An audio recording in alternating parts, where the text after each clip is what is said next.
Greetings, everyone, and welcome to Saturday Night InSaNiTy. Give me them primes, bitches. All of the primes, prime ribs, Optimus Prime, Primal Rage, all of them. Thank you, Jacob Hopper. Wow, really? Really, Jail? Like, literally 5 seconds into the show. Did I even get out the names before you played? No, you didn't. Saying that. So I can properly give the shout out.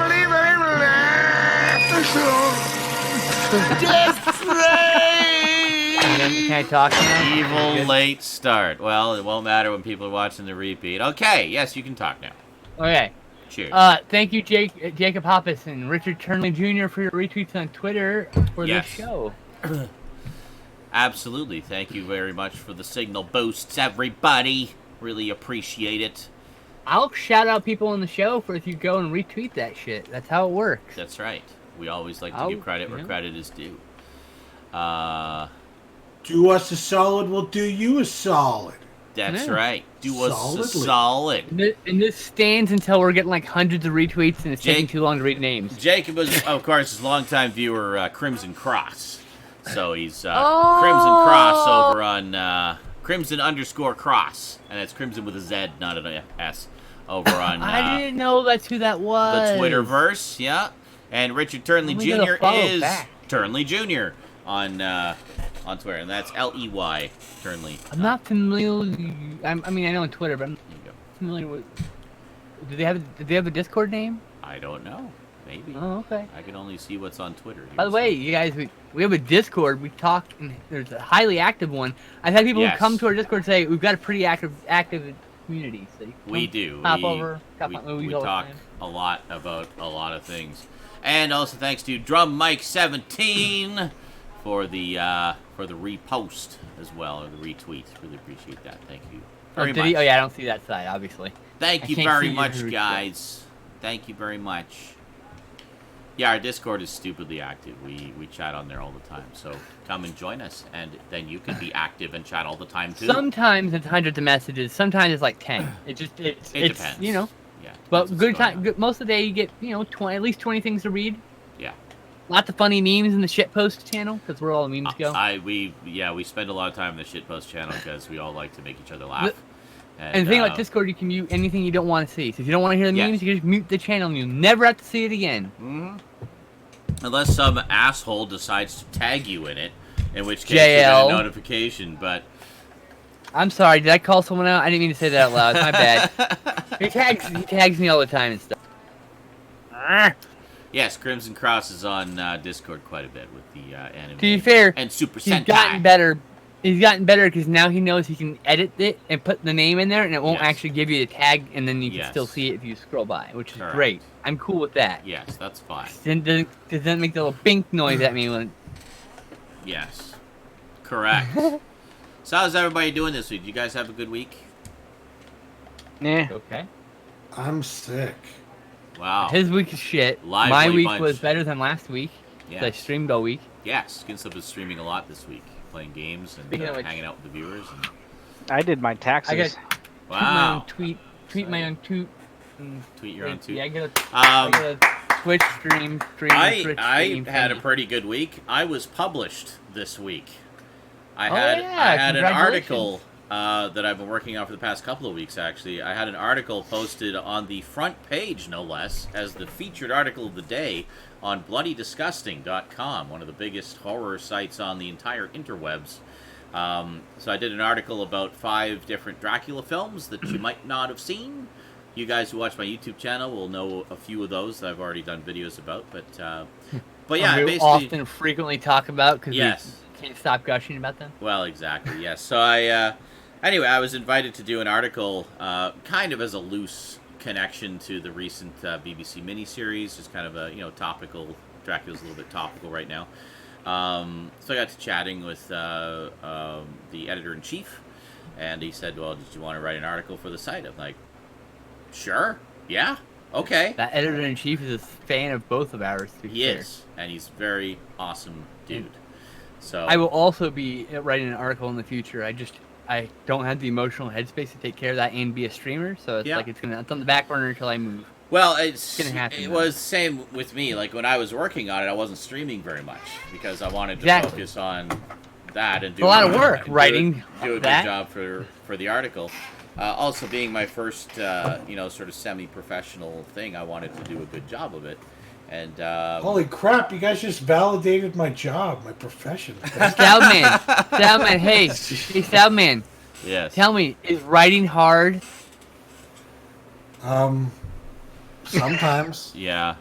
It's boring. It's monotonous. No, well, see, I find the actual writing part of it isn't difficult. It's the getting started part that's really difficult. No, I hate the writing part because I'm always like, no, that's not the right way to phrase that, and I'm always rewriting the fucking same 9 sentences.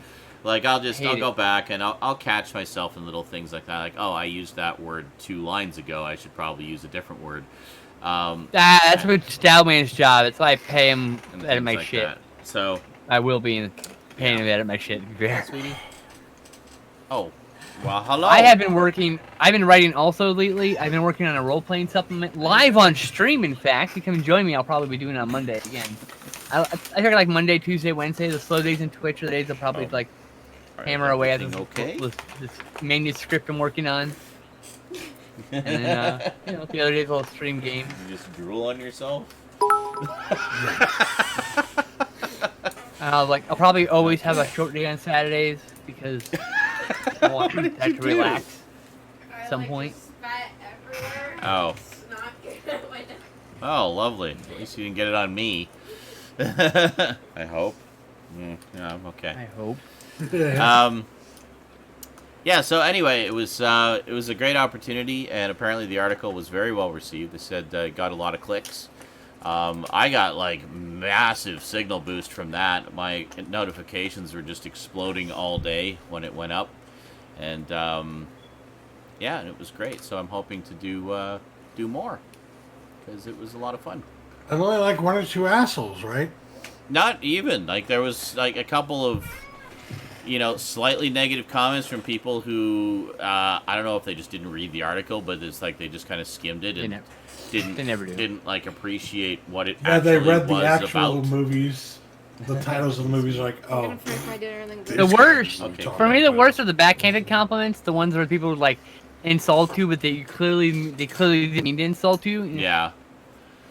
Well, no, it was there was one, it was what a shitty top 5 list. You didn't even include this movie. And it's well, because that movie isn't a Dracula movie. It's a list of Dracula movies, specifically. Not just any vampire movie. There's always that dumb shit. Yeah, it's he's a dumb shit, by the way. That was a dumb shit. Yeah, so, whatever. I expected more well, actually, this is the best Dracula movie comments. But there wasn't. My God. There really wasn't. There was actually some very, very nice comments. Some of them were so lucky. Very well worded, and I even got some new recommendations. People were you should check out this movie. It's it's kind of blah, blah, blah. Oh yeah, okay, I'll totally check that out. Thanks for the recommendation. But it was great. A full third of my mentions now are actually guys now. Oh, I got a few reply guys now. Yeah. I got reply guys now. Yeah. I'm sorry guys. I know you're probably watching. I'm not going to call you out by name. Yeah. But I know you're fucking reply guys. Well, it's okay. Actually, I appreciate interaction. And most of the reply guys are fine, but there's people that are kind of exhausting to constantly reply to everything you say. Yeah. That's It's not an annoyance I'll ever really complain about. Well, I'll just make numbers or whatever, but yeah, I just make a comment about the reply guy around then. That's about it. But I posted about how why isn't there a thing? I wish there was a thing Epic Collection, and I got some random guy who's not following me or you or anyone I fucking know. Yeah. Replying to me well, there's thing Classic Volume 1 and 2, but I'm did I fucking mention that at all? Yeah. Did I, motherfucker, I said, where's my Epic Collection? Yeah. Did I say anything about Specifically the Epic Collections, yeah. And then he goes on and on and on and on. And then you fucking think, if it were to exist, this would be the contents. He don't fucking work for Marvel. Yeah. Here's some guy with 7 followers. Yeah. I didn't reply, I didn't do anything. I just let that guy sit in oblivion. Well, and I mean, he may not be wrong. Feedback. I mean, maybe he's intimately familiar with that, but I didn't ask for it, but though. Like, who the fuck are you? And that's not what I was saying. I didn't ask for this shit, you know?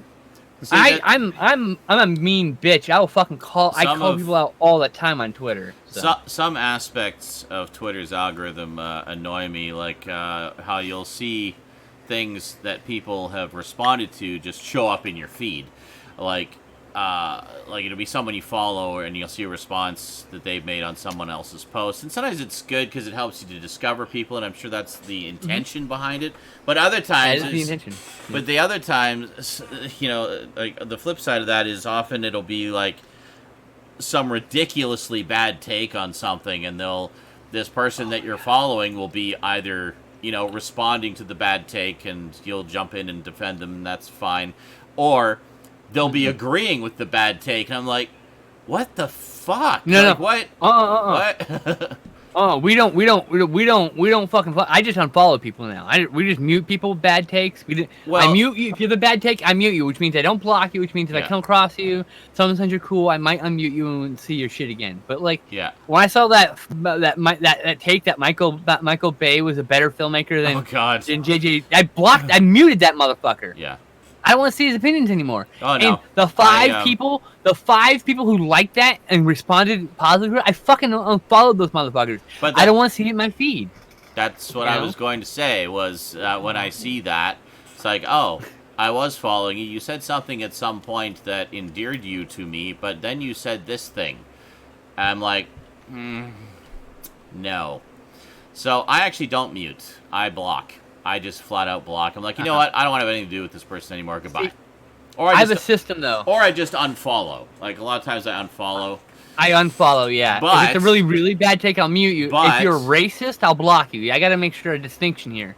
But if the block, or not the block, if the unfollow doesn't kick in fast enough for my liking and I still keep seeing them in my feed, then I block them out of irritation. Yeah. Like, I don't want to see this person anymore. Why? I've refreshed the page like 3 times. Why am I still seeing them in my feed? I have a system. I'll mute you if I don't like something you said. I'll block you if you said something that was egregiously awful, like you were racist or sexist or transphobic. I see a lot of because that way, if I click on your name and go, oh, that guy's blocked, that guy I don't want to even look at his tweets. I know why this guy's here. He's a bad person. If you're muted, I'm like, oh, maybe this person's got better opinions now. I can maybe sometimes I'll mute that person and see, you know. Yeah. So anyway, it's I've been using Twitter more as my primary sort of social feed, like for interaction and connecting with people. Facebook's for old people. Well, also I find Facebook has become increasingly cumbersome to use. Like, just it's very poorly designed. And then it's also slow. Well, it's slow as hell, and half the time the notifications don't even load. So who knows what those notifications are? Yeah. I haven't even posted anything on my Facebook fan page in probably like 2 months, you know. And but Twitter is like fast. It's efficient. I've like in the couple months I've been using it more consistently, I've already connected with so many cool, interesting people. Right.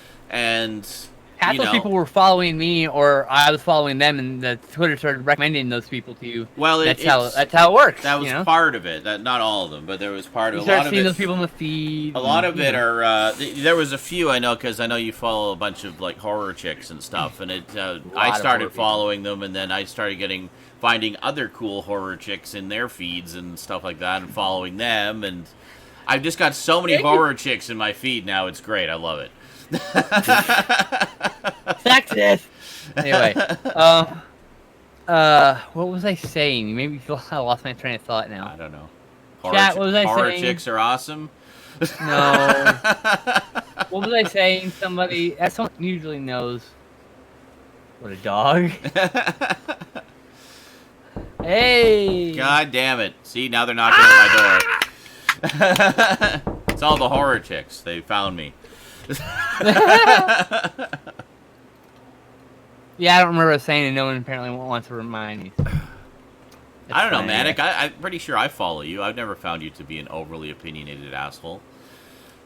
At least not in ways that I find offensive. I don't know if I follow you. You might be too much for me. Might be too much for me. Good lord. All right, there we go.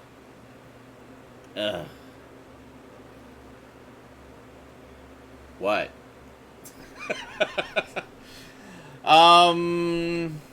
Cricket noises. No. Yeah. Did Raptor drop the news yet? Oh yeah. Yeah. Oh, he did. Okay, good. Oh yeah. Oh yeah, don't you know? Oh yeah. Done been Got dropped. the news, Oh, don't look. you know? I got stands for my Mad Balls. Excellent. Are they bottle caps? They're bottle caps. I knew it. The old school style. I'm gonna actually spray you paint go. them and decorate them and stuff though Nice. at some point. Match the characters. How many Mad Balls do you have? 4? Or I've got there 4 more of the there? new. I've got 2 vending machine ones. I got 2 of the foaming ones. Got 2 large ones back Okay. here. I got a rubber knockoff. It's a weird ball, I think. I got this guy, which isn't any of those things, but he does this. Neat. He looks like one, and then I got this one, which is a resin creature from Black Lagoon. Oh, cool. I have the 3-issue limited series of the Mad Balls comic from Marvel from back in the day. Nice. Yeah. It came in. I think It was, I think that got reprinted. But I believe it Mondo did. I Press. think there was they reprinted that, and there was a more recent Mad Balls comic as well. Yes. So I think they did like a I'd compilation. love to get that, honestly. Yeah. But the it was one of those 3-packs that just had all 3 issues in it. So I got that like a million years ago. I remember Nice. it being not very good, but the artwork Nah. was cool. I remember it very actually had vividly pretty- as not being very good. It had pretty good artwork, but yeah. It's got nostalgic value to me. Yeah, for sure. Well, and I basically, I mean, all throughout the 80s, I was all about anything based on toys. I mean, all the best cartoons are based on toys. The best comics are based on toys. So I just loved all that stuff. Mostly because it was either, fantasy or sci-fi, or a mix of fantasy and sci-fi, or sometimes horror. So I collect things like these, like Mad Balls. I have like a bunch of pins in the shape of Mad Balls. I've got a bunch of sticker Mad Ball like people made their own Mad Balls type designs. I got stickers of those things. I love Mad Balls. And I love Garbage Pail Kids. Those kind of like wacky packages, that kind of stuff. Mhm. The kind of trading cards I collect. All thanks, Raptor. Raptor says, before we get to the geeky news, let's all congratulate Zaranyzerak on his very first article for Bloody Disgusting. Well, thank you very much, Raptor. Yay! Good job. I read it, and I wasn't disappointed in your writing. Thank you. Very good. The comment I got from the editor-in-chief was, he said, I don't know why the hell you haven't been writing more, because you're really good at it. I was like, thank you. Thank you. Thank you. I try to take compliments graciously. I'm more used to people telling me I suck and then having to violently defend myself. But to be like, no, you Actually, you actually don't suck. Are you sure? Well, you suck, but probably in the good ways if someone asked. Yeah. All right, let's get through the news here. We got trailers. Official trailer for the next installment of the Fast and Furious saga, Fast and Furious 9. That trailer came Yay! out. Official trailer for Can't the wait. animated feature Mortal Kombat Legends, Scorpion's Revenge. The once-in-a-generation tournament between the champions of Outworld and Earthrealm, a competition that will ultimately determine the fate of the Earth and all its citizens. Worthy of note, this is an R-rated animated feature of Mortal Kombat. So, Yep. I've not watched the trailer yet. I've heard from people that say it looks good. So, I look forward to checking it out. All I can say is the Mortal Kombat theme better be in there somewhere, even if it's just at the tail end of the end credits.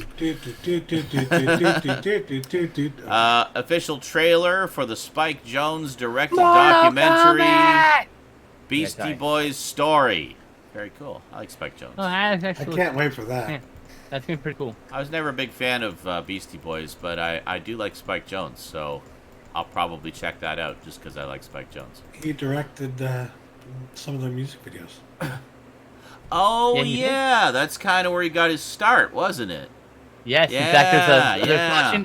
There's a collection called the Director's Label, which is like 6 volumes, and it's all these the specific directors' music videos and short films, and Spike Jonze has one of those. Nice. Actually pretty we need cool. to get that set. Official trailer for the HBO limited series The Plot Against America. Starring the likes of Winona Ryder and John Turturro, the series will follow an alternate history America the Beautiful, where FDR loses the election and the country sees a rise in anti-Semitism and fascism. Interesting. Oh, you mean like... Never mind. Exactly what I was thinking. So basically, today. Well, yeah, but it's about an alternate past, so, you know, they certainly aren't making any references to now at all. It's all fiction, don't worry about it. Any similarity to persons living or dead is purely coincidental. Yeah. Anyway, official trailer for the IFC film drama Swallow. Hunter, a newly pregnant housewife, finds herself increasingly compelled to consume dangerous objects. As her husband and his family tighten their control over her life, she must confront the dark secret behind her new obsession. Interesting. So is it a drama or is it a horror? I can't quite tell. Maybe psychological? Yes. That's the answer. The answer is yes. I'm not going to pass judgment. What is it? Yes. Okay. I have things I want to say about that, but I'm not going to pass judgment. Nope. Fantasy trumps reality. Okay. All right. Well, carrying on. Official trailer for the Netflix CGI series. Oh, I didn't even know this was a thing that was happening. Ghost in the Shell Standalone Complex 2045. Yep. Taking place 13 years after Ghost in the Shell Solid State Society, capitalism has defaulted and nations are vying for power with a sustainable war. Section 9 has been tasked by the Prime Minister to travel to California to deal with a new threat. The series is set to premiere in April. Well, fucking A. I definitely want to check. I hope that means they bring all of the other Ghost in the Shells to Netflix. Hold on. So... the main subject is about how there's never-ending war. Yes. Also seems pretty touching. Good lord. So anyway, movie TV news. Universal and Blumhouse will be working together to adapt the once-thought lost John W. Campbell novella Frozen Hell, which is the expanded and complete version of the 1931 story Who Goes There, which itself was the basis for the 1951's The Thing from Another World and 1982's John Carpenter's The Thing, respectively. So, fans seem to be in two minds about it. A lot of hardcore fans that I've seen of the John Carpenter film are like, no, don't try to redo perfection. But I see it as, you know, much like the John Carpenter film and Howard Hawks films are, just another adaptation of the book. So as long as they do a good film, I have no problem with this. Plus, when the last one was done, the complete book was not known to exist. So this will be a fresh take on it, you know, with all this new material that's never been adapted before. So I have not read the book. I've actually been wanting to pick it up. But I have read the novelization of the John Carpenter one, though. Yet another take on the story. But, yeah, I am willing to give it a chance. I just hope that they don't screw it up like they did with the prequel. Legendary filmmaker Robert Zemeckis has closed a deal to direct and co-write a live-action remake of the Disney animated classic Pinocchio. Pinocchio. What is that? Robert Zemeckis, eh? Interesting. Does that mean it's going to actually be live action, or will it be live action in the way that, like, I don't know. A Christmas Carol, he did that, and well, Robert Polar Zemeckis Express. also directed Who Framed Roger Rabbit. So yeah, but his latest work has literally been just nothing but 3D CGI movies. So. Really? Well, I don't know. Maybe it'll be live action with the CG Pinocchio. That's kind of how I would think they would do it. I would love if they did the live action Pinocchios in the Progressive commercials. Manic Prime, a live action Pachinko, cool. Pachinko, the movie, yes. Let's see here. Disney's The Falcon and Winter Soldier series has moved up in release date to August of 2020. So still happening, not canceled, still happening, just happening a little later. It's literally their way of saying, like, yes, we know we pushed back and kind of shortened the release of Obi-Wan, but this is still happening. This is still happening, and we're pushing it up. See, we're pushing it up. Yeah. Still got this. What I can't believe is with Obi-Wan, they chopped the 8-episode length down to 4. Like 8 wasn't short enough already? Anyway. I like turtles. We're just talking about how they're doing that new version of The Thing based on the full novel, Frozen Hell. Oh, yeah. I'm interested. Yeah. Why not? I'm also interested. Nothing will ever touch the John Carpenter version. It's its own movie, though. In this one, can be its own movie based off the story. Based on the story, exactly. Yeah. See, I was talking about this. I can't remember if it was on one of the regular streams or if it was. I think it was one of the regular streams. One thing I was reading about from someone. I haven't read the original book, but apparently one aspect of it, which neither of the films has touched on, is none of them. None 3 of them. The in the book, The Thing, like the ones that are taken over, the imitations, sometimes betray each other to survive. So they'll actually, there's no loyalty between them. They are independent organisms. Survival of the fittest, buddy. Both wanting to survive. So it's like, well, my cover is potentially compromised, so if I turn in the other one, then I'll survive. You know, so that's an aspect of it that I think is interesting, and I'm hoping that they will explore that in this new one, because I think that's an interesting sort of extra layer. 4th adaptation now. 4th, well, if you included, I don't really include the prequel as a separate adaptation, though. I mean, it's really meant to be connected to the Carpenter one. It's just a remake, though. So a little bit of tags and connected. A pre-make. Yeah, that's why I call it a pre-make, exactly. Yeah. But yeah, I do call it a pre-make. It's basically a half remake. They couldn't decide, so they went both. Yeah, I thought it was a bad choice. And they took all the fucking awesome special effects out. They took all the awesome effects away, Studio ADI, and they fucked around with the story, like, where it didn't need to be fucked around with. Fuck studio meddling. Well, also the director himself made a lot of those changes, because he said, well, that doesn't make sense, that thing that was in the original. It's like, yeah, but you're doing a prequel. What? It's already been established that that's the thing that happens, so deal with it. You don't go changing that. So, anyway. Yeah.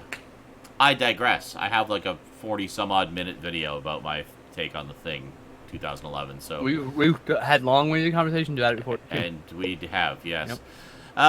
Paramount Pictures is looking to revamp its Transformers franchise in a big way with 2 simultaneous scripts currently in active development. Details are vague right now, but one script may be a follow-up to 2018's Bumblebee, and the other based on Transformers Beast Wars. Interesting. Okay. Interesting. Why are you never excited about anything Transformers? Like, I thought did you not see Bumblebee? I did. You're right. So basically you're just... It was the best one in the series. Alright. It's in the right direction. Keep going that direction, please. Well, that's what they're talking about. I know. Be happy. I can't yet because they spent only 15 minutes in that direction in Bumblebee, though. Yeah. Anyway. Emilio Estevez... back to fucking Michael Bayverse. I'm like, sad. But it's not. It's a reboot. It's not... No, don't roll your eyes. It's a reboot. Okay. Anyway, Emilio Estevez is set to reprise his role as Coach Gordon Bombay in the Mighty Ducks television series for Disney+. Woohoo. Oh, cool. Gail, excited? See, there's something that I can be not excited about. Anyway, speaking of casting, the Marvel Cinematic Universe is about to get a dose of wow factor as Owen Wilson has been cast in the upcoming Loki series in an unspecified role.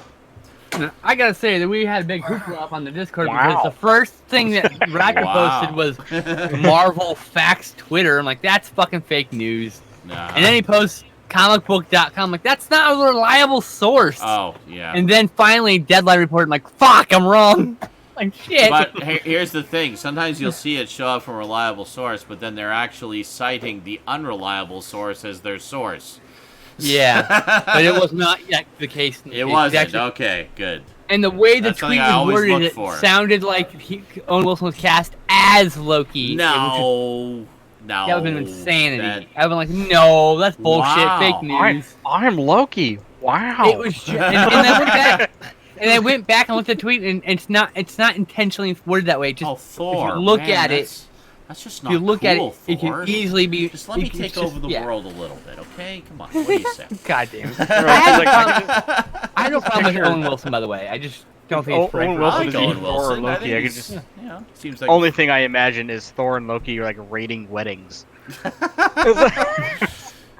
all I see them fucking doing. Oh, the files are in the computer.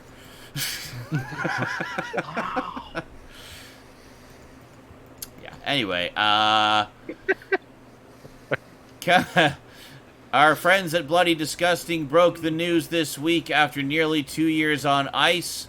The Crow is being retooled by Sony Pictures for rebirth with the project back in active development. That's a good one to come back. It's been a while. Yes. The sequels, most of the sequels sucked for that series. There was some talk of maybe a female Crow in this one, and of Good. course, I'm down with that. Some of the comments were. I responded to one of the comments, which was, "The Crow, no, the Crow has always been a man." No, he hasn't. Like, so a Hasn't very he- hasn't- cursory Wikipedia search is all it took to disprove this. So I went and quoted it and said, "Actually, well, actually." So what I said was, no, the Crow can literally be anyone. The Crow has been female no less than 5 times across the comics, TV shows, and novels. Wasn't one of them a trans woman too, if not mistaken? Maybe? I don't know. I thought I remember reading something outraged from some people about that, and I was Of like, course, why? of That's course awesome. they're outraged because they're stupid and course, closed-minded. And their little It's really box. easy to find the turfs in your life. But, so basically everybody and their dog pounced on this poor guy with his bad take, not It's a bad realizing take, a bad how look. completely wrong he was. It's like, no, the Crow is not just Eric Draven. That was one. That was one of the, like, 20. Yeah. Like, The literally Crow's a 20. spirit There's been, that like, habits literally a- 20. But, It's the spirit that inhabits a person who's wronged. correct. Yeah, it allows them to come That's back it. That's to right the wrong, and then they pass on. Yep. That's That's right. That's the whole That's literally the entire concept. I was gonna say, that's literally the whole concept of the character. It's a great concept. That's why they can have different characters as the Crow. And it doesn't matter. It's an immortal concept because people can get wronged all the fucking time in various ways, and something that will Exactly. never not So- be used. So anyway, half the internet pounced on this guy, and then within like less than half a day, he had deleted his own tweet. His own Twitter, you said? No, just the tweet. Just the tweet. Oh, the tweet. Yeah, he realized. Damn. Yeah, I mean, it wasn't a case of like, oh, yeah, I didn't realize. I'm sorry, I'm an idiot. He was, Whoops. Like I said, he was He probably basi- someone who just watched the Brandon Lee movie and went, Yeah. I know the Yeah. Crow. And the Well, TV yeah. show, which is good. The TV show's great with the what's his face, the guy Mark Dacascos from the Iron Chef. Yeah. He's the what's the name? The Dacascos? commissioner or I don't know how to say the He's also Crying He's Freeman. the host of Iron Chef, and he's always Yeah. the guy who, like, Miyamoto or whatever in his the, name is. in No, the Masaharu immortal words of my Miyamoto. ancestors. he's like a cousin or the nephew or some shit. That's in character. But anyway, he was fantastic. He As, was also Crying Freeman in the live-action Crying Freeman movie. oh, well, what was he? I did not know that. Maybe I It was did. like at some point. 1990s. It never came out in home video here because it was basically buried because it was Oh. quote-unquote bad. Gotcha. It wasn't bad. It was just Yeah. not Western enough. But yeah, the show Stairway to Heaven was surprisingly good. Like, it was far better than I was expecting it to be. I liked it a lot. Need to rewatch that actually. But yeah, anyway, there's been a lot of different characters as the Crow over the years. So anyway, whoever they choose, whatever direction they go for, sure, cool. Just don't fuck it up. That's all. But honestly, I don't think we need to tell the story of Eric Draven yet again. There's a lot of other crows you can adapt, or just do something completely original with the concept. It's like 9 different hosts in the comics at this point, or more than that, I think. Like I said, there's been literally about 20. Is it 20? Yeah, okay. Yeah, 5 of which are female. I can think of So I've seen good handful of them in pictures. I've only seen the first 2 movies, and I've read the original James O'Barr comic.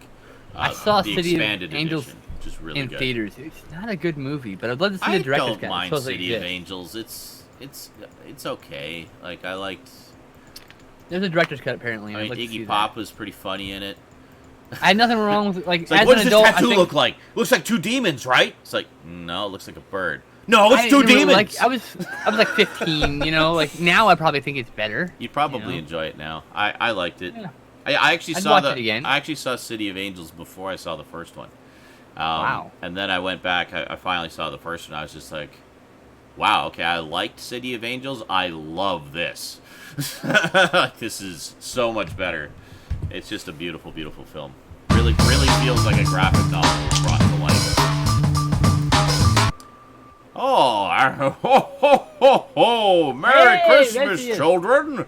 Thank you for the gift of the subscription, little boy Vezius Realm. Good old Vezius. Long time no see, buddy. Okay, thank you for going away, Santa. Anyway, thank you, Vezius. Very cool. 17 months. There you go. See? Yeah, see, even Worm Disease says he liked City of Angels.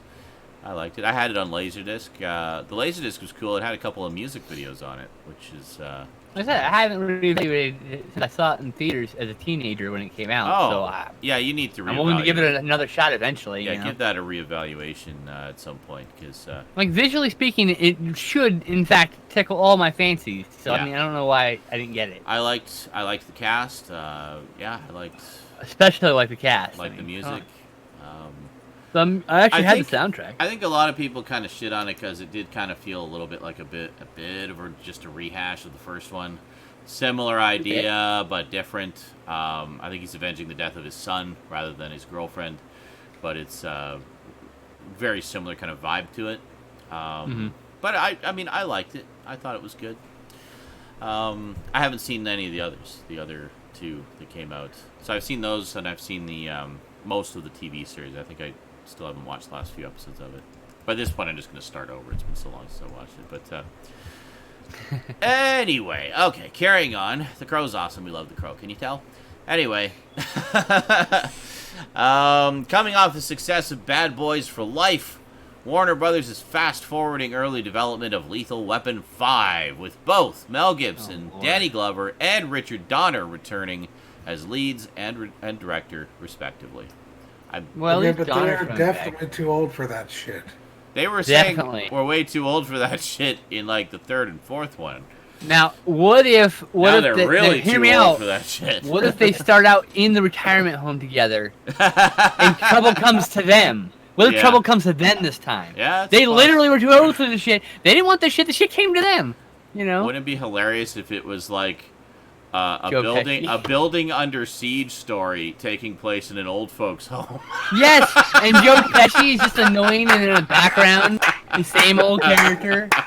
Like, I'm telling you, that could be done. I'm saying the way. I'm not saying it can't be done. I'm just saying, like, you just gotta lean into the I'm too old for this shit. Like, it should actually be killed. Lethal Weapon. We're too old for this shit. We're literally too old. 2 animes are set to be... What? Bubba Hotep 2. Oh, yeah. 2 animes are set to be adapted for live-action television adaptations: Steins Gate and One Piece. Steins Gate doesn't have a home yet, but the producers of Altered Carbon will look over the show, while One Piece will call Netflix home. I've only seen 1 episode of Altered Carbon. I liked it. I need to get back to it. It's good. I think I told you my mom marathoned the first 8 episodes on my recommendation of the 10 and never watched the last 2. Wow. Like, she binged the first 8 and then never watched the last... It's a murder mystery! How do you go that far and then not want to know how it ends? I only watched one episode in and got watching any season of Dexter and then just like giving up on like the last 2 episodes. I want to get back to it. You know, it's good. I really liked Altered Carbon. I think there's an anime coming based on that, as well as a second season of the show. Like, it was apparently a big hit for Netflix, so I look forward to it. After 8 seasons and 170 episodes, the patriarch show of CW's DC TV verse, Arrow, held its series finale this week. Oh my god, I know a spoiler from that made me go, I can't believe they did that. Yeah. Well, you saw Crisis. I think Crisis... Yeah, yes, I did. Crisis kind of sets up how Arrow's going to end. No, okay. The small spoiler is a certain creator's name was used for the villain. The villain is particularly dastardly, and I'm shocked that he agreed to that. That's all. Yeah. That's what, I don't want to spoil who, what, how, when, but like, what? And you signed off on that shit? Craziness. Nice. I don't know if I'd want my name attached to the character. Yeah, fair enough. But other than that, I hear it was a pretty strong show ending. So yeah. Yeah. Well, and I mean, we'll talk about that in a little bit. We were going to talk about the Crisis crossover in a little bit. Yeah, Crisis later. Because Skinslip just watched it, so we'll finally watched it yesterday. We'll touch on it a little bit. Yesterday, yeah. So you get to hear some reactions from 2 people who have not seen the umpteen billions of episodes that precede them and just jump straight into the crossovers. Honestly, didn't feel like I was missing much. Like, I didn't find anything hard to follow, but, you know, obviously there was references to some subplots that we hadn't seen. But anyway, let's see. Originally set for release on March 5th, 2021, the live-action He-Man and the Masters of the Universe movie has been taken off Sony's release schedule, surprise, surprise, and replaced with the Tom Holland-led Uncharted film. Well, I mean, I would have liked to see both of those things, but, you know, I'll take a Tom Holland Uncharted movie, you know. Sure. Also, I was thinking Tom Hardy. I was thinking Tom Hardy Uncharted, which would be amazing. Yeah, Tom Hardy would be great. Yeah. But Tom Holland? Sure, why not? Kind of, as a much younger Nathan Drake, he just seems like way too young and not sort of world-savvy enough. He's almost 30 now, okay? What? Tom Holland? Really? Yeah. He looks like he's 15. Yeah, he's got a baby face, man. Okay, well, there you go. All right, that's why the ladies love him. All right. Just, I think he'll be all right. I mean, they give him a 5 o'clock shadow, he'll look a little better, you know? Yeah, I mean, he's a very capable actor. So, I mean... Absolutely. It's all, he's young and physically capable of we're all doing just a lot of the stunts, disappointed we didn't get Nathan Fillion. Yeah, he was a bit older, you know. Although... It'd be really great. They would be great if they started it with a bookend with... Oh, you were going to say that, weren't you? Well, I was going to say we did get a really good fan film starring Nathan Fillion. I was going to say, they could still have him be his older self starting the movie off, telling like an old story of his youth. And it could still be Nathan Fillion being Nathan Drake, but in his older age. Older, yeah. You can always do it that way, you know. It was, it was very good. He's very 23, good I apologize. God damn it. They had a few, I thought he was older than that. They had a few, like, notable actors in there as well. Tom Holland's 23, not almost 30, my bad. That's a little off by a few years. So, okay, let's see here. Oh, hey, Matt Reeves, the Batman, officially started filming this week. Cool. Oh, yeah. Actually, really looking forward to that one. Oh my god, so there was outrage to the Birds of Prey thing last week about how like they weren't sexy enough. No, some jackass complained that they weren't sexy enough, and who are they trying to market this for? And then someone quote tweeted the fucking Batman thing, and like, what have they done to Batman? He's not sexy anymore. They just made a fucking clapperboard. I was dying. I was howling because they were making fun of that tweet by Yeah. I saw something similar to that. Was it was a picture of some of the concept art for Ellie in Last of Us Part 2. So it's Ellie's, it's like 5 years later or whatever, so she's young adult. And but I mean, if you played The Last of Us, Ellie is very much a tomboy, and she's not a feminine character. She's just a survivor. I mean, she doesn't care about looking good or dressing up or anything like that. She's just trying to survive day to day. Right. Like, anybody would be in a fucking post-apocalyptic world. So this tweet was like, oh, yeah, look, guys, here's the female protagonist of The Last of Us. I can't even. Lol, lol, lol, emote. Wow. And I'm like, wow. So, needless to say, half of the internet came down on this guy like a ton of bricks. Good. I responded to a couple of things and said, basically, yeah, because you're really going to be worried about doing your makeup and putting on nice clothes when you're going out to scavenge for food and supplies. Don't think so. And I responded to a couple of things there, one of which was that. And it just, like, exploded my notifications. Like, I've got, like, I think one of the responses got, like, something like over 330 likes on it. It was unbelievable. Jeez. Like, it just exploded. And this guy's at, like, nothing on Twitter. He's got, like, 100 followers. And the thing that was really ironic about it, though, is this guy was basically trying to present himself as this person who is all about strong female characters.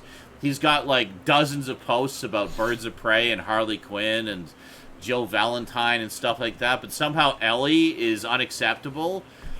Like, if anything, Ellie is one of the more realistic portrayals of, a strong female character, because she's not worried about all that stuff.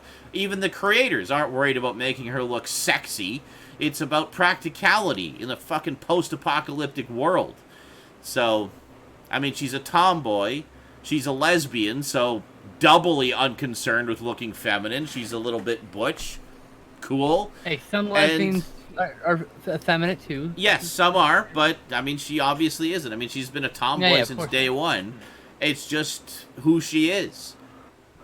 So why is it so unacceptable? It's like, oh, she's not sexy enough. It's like I get so sick of this shit. Like, on the one hand, you have people saying women are being objectified and being made to look unrealistically sexy, and then on the other hand, you get people, well, they don't look sexy enough now because they've been so defeminized. It's like, can the world just stop being stupid, please? Can Are you okay, Stout? Everything be just... Oh, yeah, I'm just sick. Everyone just let things be what they are. Yeah. Messing around. They wanted to make sure I was going to say, I will say about this, it really reminds me of the same kind of guys who will take issue with the fact that a woman is wearing... in something like, say, Game of Thrones, a woman is wearing regular fucking armor. Oh yeah. Instead of armor that's like boob armor. Yeah. Like, boob armor doesn't work. It would actually make you more vulnerable being hit with a fucking sword. Yeah. Well, it's because they don't care about that. It's about the sex appeal for them, right? Armor is supposed to, protect your internal organs and stuff. If you put a fucking if you put a valley in your armor, what happens to the sword? It goes right to your chest. The armor is curved like this for a reason. Goes away from your vitals. You don't want fucking boob armor. No. It's terrible. Yes, problem. You're right. Boob armor Tits suck. No, sorry. I mean, it's important to protect your boobs, but you want to protect everything else too. That's what Captain Phasma's armor was unarticulated in the boob section also. Yeah. Duh. Yeah, exactly. So, I don't know. Comment still happen. So, needless to say, this guy and his bad take on Ellie and his sort of hypocritical bad take, because it contradicted his other supposed beliefs. Yeah, he got trounced for it, big time. I ended up blocking him just because I couldn't stand the idiocy. Like, seeing some of his responses trying to defend his bad take, and I was like, no. My favorite part of that bad take about Harley was like, Harley has sex appeal, and that's all she has going for her. I was like, wow, you missed the character entirely. No, you're the kind of person she would murder. Actually, in the comic, actually, she's very opposed to people like you. She's That's not what she's about. And the thing is like people don't seem to realize how complex that character actually is. Like how much is actually going on there. And why Margot Robbie is such an amazing actress and a perfect choice for that, to be able to portray those multiple layers. A character who's a survivor of abuse, I had another guy that, I was following for some reason, and he posted something about Birds of Prey, and he's like, man, I just trust Margot Robbie as an actress less and less. Oh, I'm like, Lord. why? I was going to respond to him and ask him why, and it's like, you know what? I don't even want to know. Because that is such an ignorant thing to say. Like, are you even familiar with any of her other work? Have you seen her as fucking Tanya Harding at various stages of Tanya Harding's life? And how she plays that character distinctly differently at different stages of her life? Not every actress is going to put that much subtlety into a role like that, but she does. Oh, no. You don't fucking understand. Yeah. I haven't seen the movie, but I've researched it. Yeah. Do you know what goes deeper than that? Yeah. Do you know Tanya Harding has had different ways of speaking in her life because she's gone through her own traumatic shit? Yeah.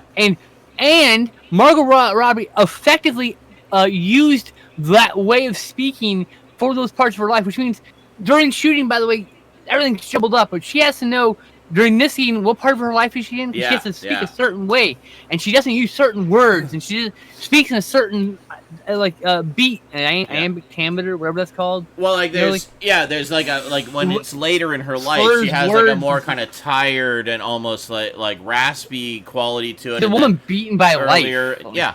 And then earlier in life, but as you say, like they film things out of sequence, so she has to keep in her head, where is it in her life? How do I need to be playing this character at this point? She's an amazing actress. Yeah. More than just, she's an amazing actress. So I don't get this shit of like, I don't trust her. I trust her less and less, as time goes on. It's like, I mean, she's taking all of that skill and playing a fun character like Harley, but don't tell me that there's not going to be just as many layers of the onion to her portrayal of Harley. Even in Suicide Squad, love it or hate it, Margot Robbie was amazing in that, as portraying someone suffering from severe Stockholm Syndrome who was completely enraptured by her abuser.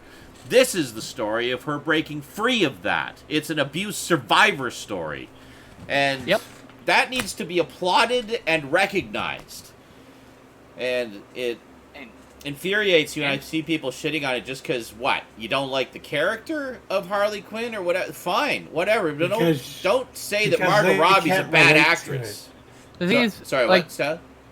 They can't relate to it. So because they can't relate to it, they think it's bad. And it's like, and I know. You misinterpret her. For you. God damn it. Let people who aren't you have movies made for them, too. Yeah. And Jesus fucking Christ. People misunderstand that Harley is weaponizing her sexuality because she's an abuse survivor. Yes. And it's the one thing she knows is effectively used to control people. How to use, Yeah, it's the only thing she knows how to use effectively.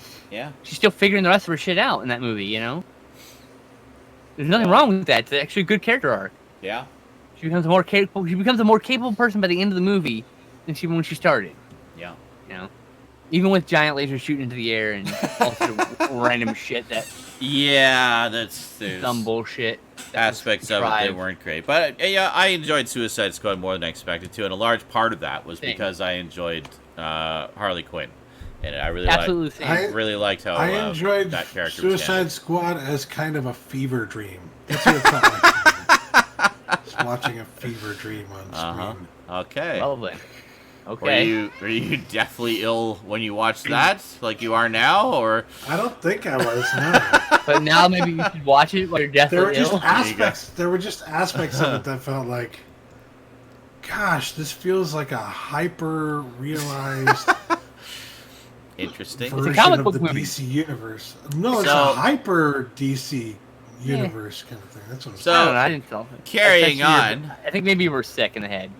Carrying on from the Twitter bad takes discussion, I was just going on about how much I'm loving Twitter as the new social media focus platform for me. You can't spend much time on it. It's great, and let me tell you about all the shitty people I found there. You gotta be careful about it. I'm trying to back away from Twitter a lot too because it can be very dangerous if you're not. You don't like, I'm getting wrapped up in some person's bullshit. I had better things to do. No, I don't. Like, I'll do my one response and then see how they react. And if they're like, oh, yeah, you're right. That was kind of a shitty thing for say that goes against all of my other beliefs. Sorry, guys. I don't know what I was thinking. But no, instead it's madness, like, you know, it was more like responses like, I bet all these people defending Ellie don't even like these other strong female characters. Like, how does that even make sense? You're the one who's wrong here, buddy. You! Oh, but they don't have self-reflection, dude. No, absolutely. They do not. Anyway, Kodak announced on Wednesday that it has re-upped its deal with the 5 major film studios, Disney, NBC Universal, Paramount, Sony, and Warner Brothers, to commit to buying undisclosed amounts of celluloid film for the purpose of making movies. Cool. Cool. A.K.A. Tarantino secured himself a job for another decade. Go Kodak, yeah. And finally, the newest adaptation of the Brothers Grimm folktale Gretel and Hansel, starring Sophia Lillis, who played Beverly in It, Chapters 1 and 2, hit theaters this week. I've heard that is really fucking good, by the way. But you guys all slept on Hansel and Gretel Witch Hunters, which is an awesome action film, but not really a very good representation of the characters. Yeah. It's kind of goofy. It's a weird take, but it's so much fun. It's very so much fun. It's so good, guys. You actually have to check it out. The Hansel it's like and Gretel, a 6 or 7 out of 10. It's not like amazing, but this one, dude, it's got Hawkeye playing Hawkeye in another universe. But that's not the movie we're talking about. This is the new one, Gretel and Hansel, which apparently is, I think, kind of a horror take on it. But it's apparently really good. I think so, yeah. Yeah, it's apparently really good. I hear good things about that one. I'm just saying, you guys all slept on the other one. You should do that too. Yes, I would like to see that because I like Hawkeye. Jeremy Renner. Yep, Jeremy Renner's basically playing the same character. Yeah, fun. Great. He's cheeky the whole time. It's great. So quickly do the in memoriams. Alan Harris passed away this week. Background character actor for his 30-year career, appearing in such works as Flash Gordon, Donner's Superman, Space 1999, and best known for playing the reptilian bounty hunter Bosk in Star Wars Episode 5, The Empire Strikes Back. Yes. There we go. One of my favorite characters. And this was a big one that hit a lot of people. Kobe and Gianna Bryant, of course, passed away today unexpectedly in a helicopter crash. 7 other people. And 7 other people. After spending his 20-season career with the Los Angeles Lakers, Bryant is considered one of the greatest basketball players ever. He won 5 NBA championships, nominated 2-time NBA Finals MVP, 2-time Olympic gold medalist, and an Academy Award winner for his 2017 animated short film, Dear Basketball. He's a guaranteed Hall of Fame entrant. However, no one has to vote on that one. Says, above all the accolades, Kobe was a loving husband and a proud father of 4 daughters, including Gianna, who aspired to be a beast on the as a beast on the hardwood as her father. That's what really broke my heart, was the fact that his daughter was there. She's like Rosie's age. They were on the way to the basketball thing. Yeah. When it happened too. So it was a real tragedy. Very sad. Yeah. Bummer. So I mean, I was a huge Lakers fan back when Kobe first started. Yeah. And as someone who grew up loving basketball, my name is actually based on the name of a basketball player because I was 14 and stupid. So now you're stuck with it forever. My favorite basketball player at the time was Damon Stoudemire. So I took the Stoud part and added man. So there you go. That's it. Stuck with it forever. If you ever wondered, I'm stuck with it forever. The origin of Stoudman. There it is. Yeah. When I was younger, I loved basketball. I collected all the basketball cards I could.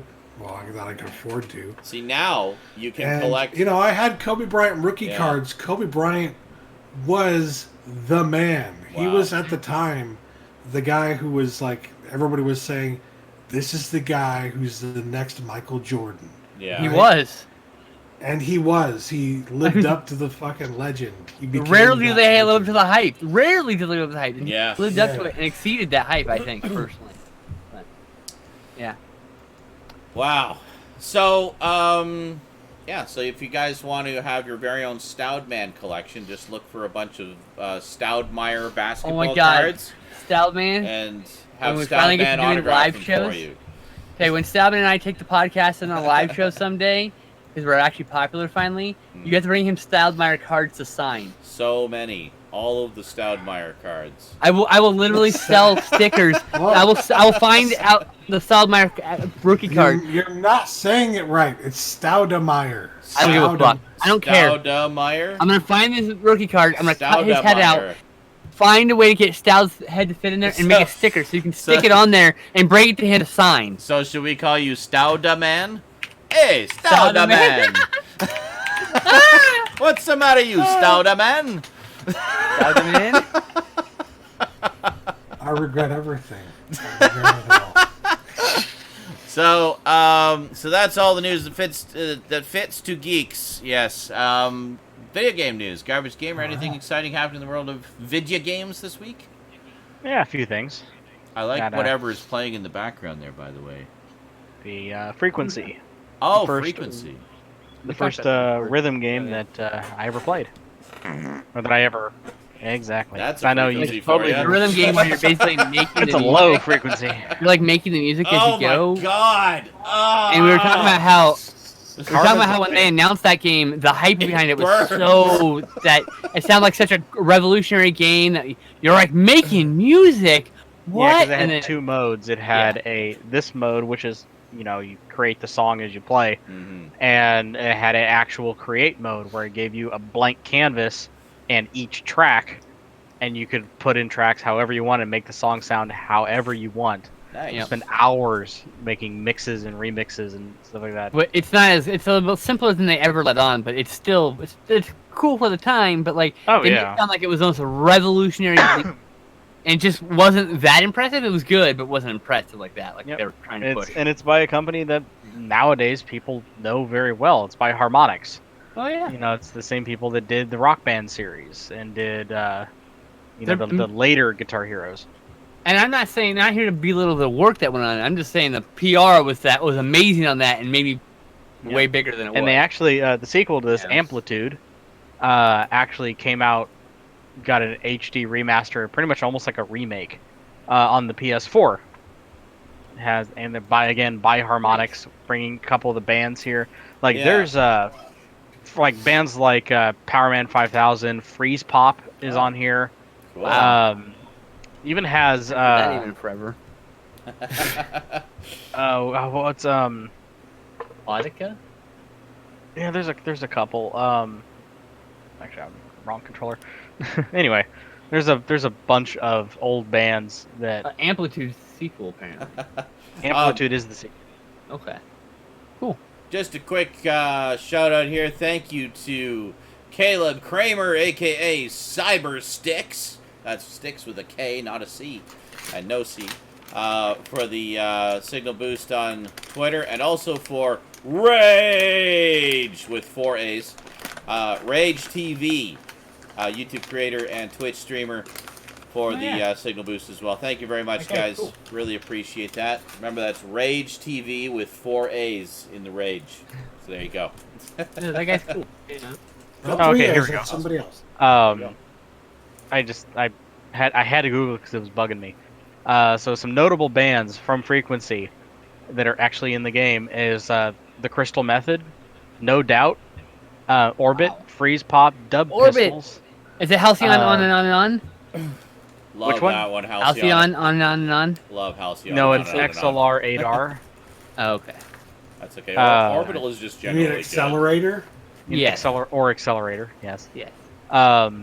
It's got Dub Pistols, Fear Factory, Paul Oakenfold. Ooh. That's another one that's Paul Oakenfold, Fear Factory, nice. Powerman 5000. It's got DJ Qbert. Let's see, where else? Juno Reactor. Juno Reactor, yes. And it's just like, actually, Juno there's a couple. God, I haven't heard them forever either. Yeah, like Paul Oakenfold. I discovered Juno Reactor Orbit, actually. Crystal Method, and Freeze Pop. I was introduced to from this game. I'd never heard of them before. The Juno Reactor because of a Wares program for AOL called Juno Tools. Oh, really? Yeah. That was my favorite just because it had like a really cool appearance. I discovered them from some of the soundtracks they were a part of in the 90s. I mean, I think they have a track on the Mortal Kombat movie soundtrack. I think they have one. Hackers, right? What how was it? Virtuosity, I believe. They did the music for that Tracy Lords song. What the hell else? Were they on Hackers? Possibly, they might have been. I just don't remember. I don't remember. I can certainly see them. Matrix soundtrack. Yeah. Matrix soundtrack. Matrix. That too. Yeah. But I was familiar with them from before the Matrix. I got more like early to mid '90s when they were just kind of really exploding. I'm mostly heard them later in the '90s.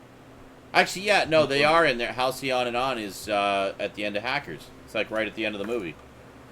Oh yeah, it's like the ending theme music. That's right. I fucking love that song. By the way, it's like one of my favorites. Oh, it's beautiful. It's wonderful. It used to be my my wake up music for a long time because it's real subtle and then just builds and builds. And you're like, that's loud. I gotta get up. Yeah, there you go. Slowly ease. But yeah, if you're ever interested in a very simple to play rhythm game that has, as you heard, some absolutely legendary fucking musicians and bands in it, check out Frequency. It's just a PS2 classic. It's actually one of the early PS2 launch titles. But never stream it because of all the licensed music. Well, you can stream it, you just can't put it on YouTube. You just can't monetize it. It'll be gone. It's a live-only play, you know. So anyway, on to the actual news. We got yet another Final Fantasy VII Remake trailer.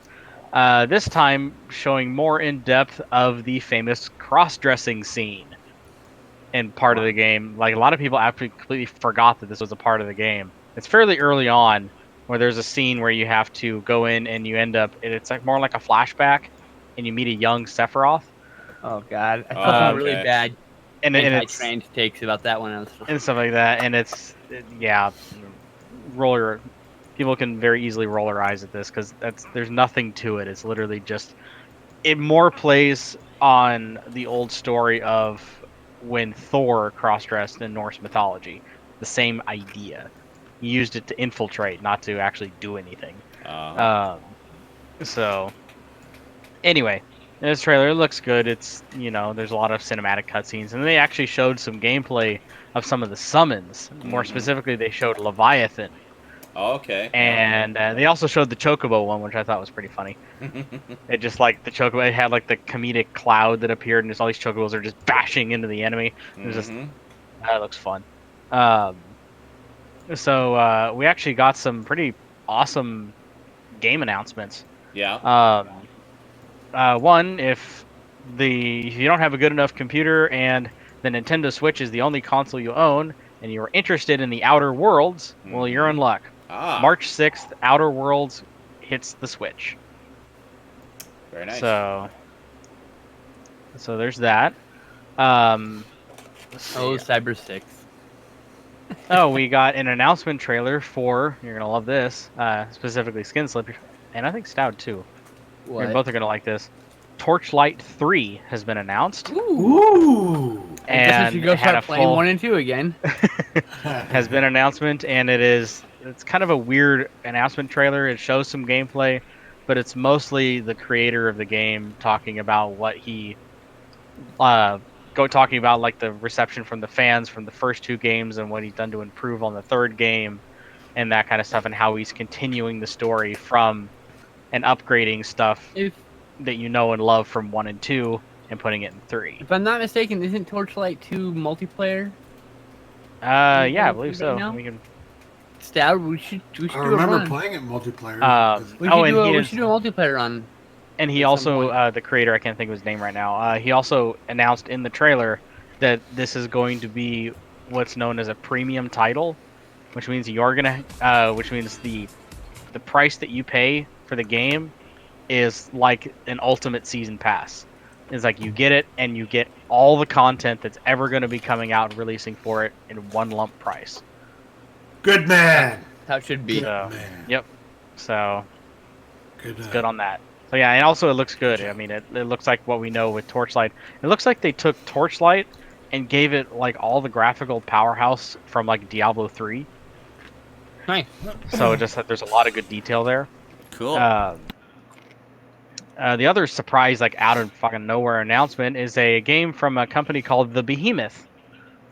And people who've ever played BattleBlock Theater or Castle Crashers might actually know The Behemoth. I love those games, by the way.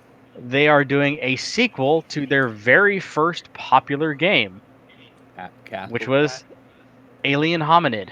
Oh, right, they did that too. Awesome. Yep, Are we getting announced HD remaster to that? Also? We are actually getting an announcement of a sequel, Alien Hominid Invasion. Can we get an HD remaster also? I don't know. I guess if it does well. It's like, why don't you ask them?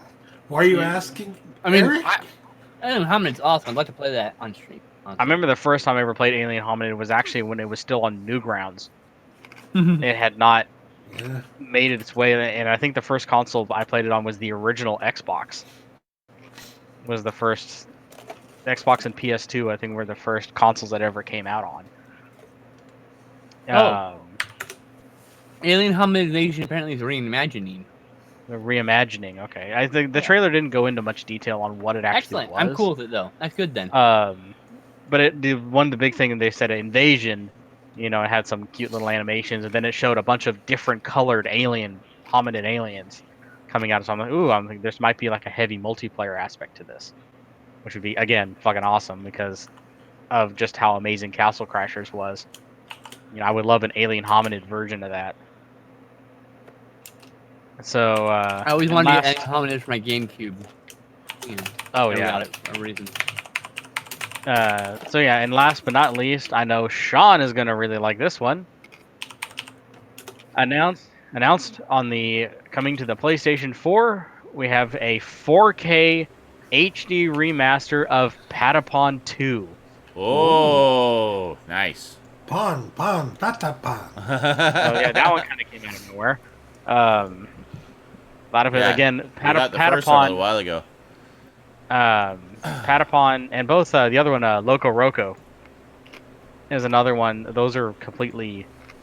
They're definitely not underrated gems because they were very popular when they first came out. But like, when was the last time, besides us, or you heard anyone besides us talk about either Patapon or Loco Roco? Well, yeah, I know, exactly. right? It's just like these. Sadly, these franchises that were fantastic games, woefully underrepresented. Yeah, they were underrepresented, and they didn't continue to get the love on newer platforms. They just kind of died on the PSP. They've been watching us, and they're putting these out just for us. So that's good. Thanks, guys. Excellent.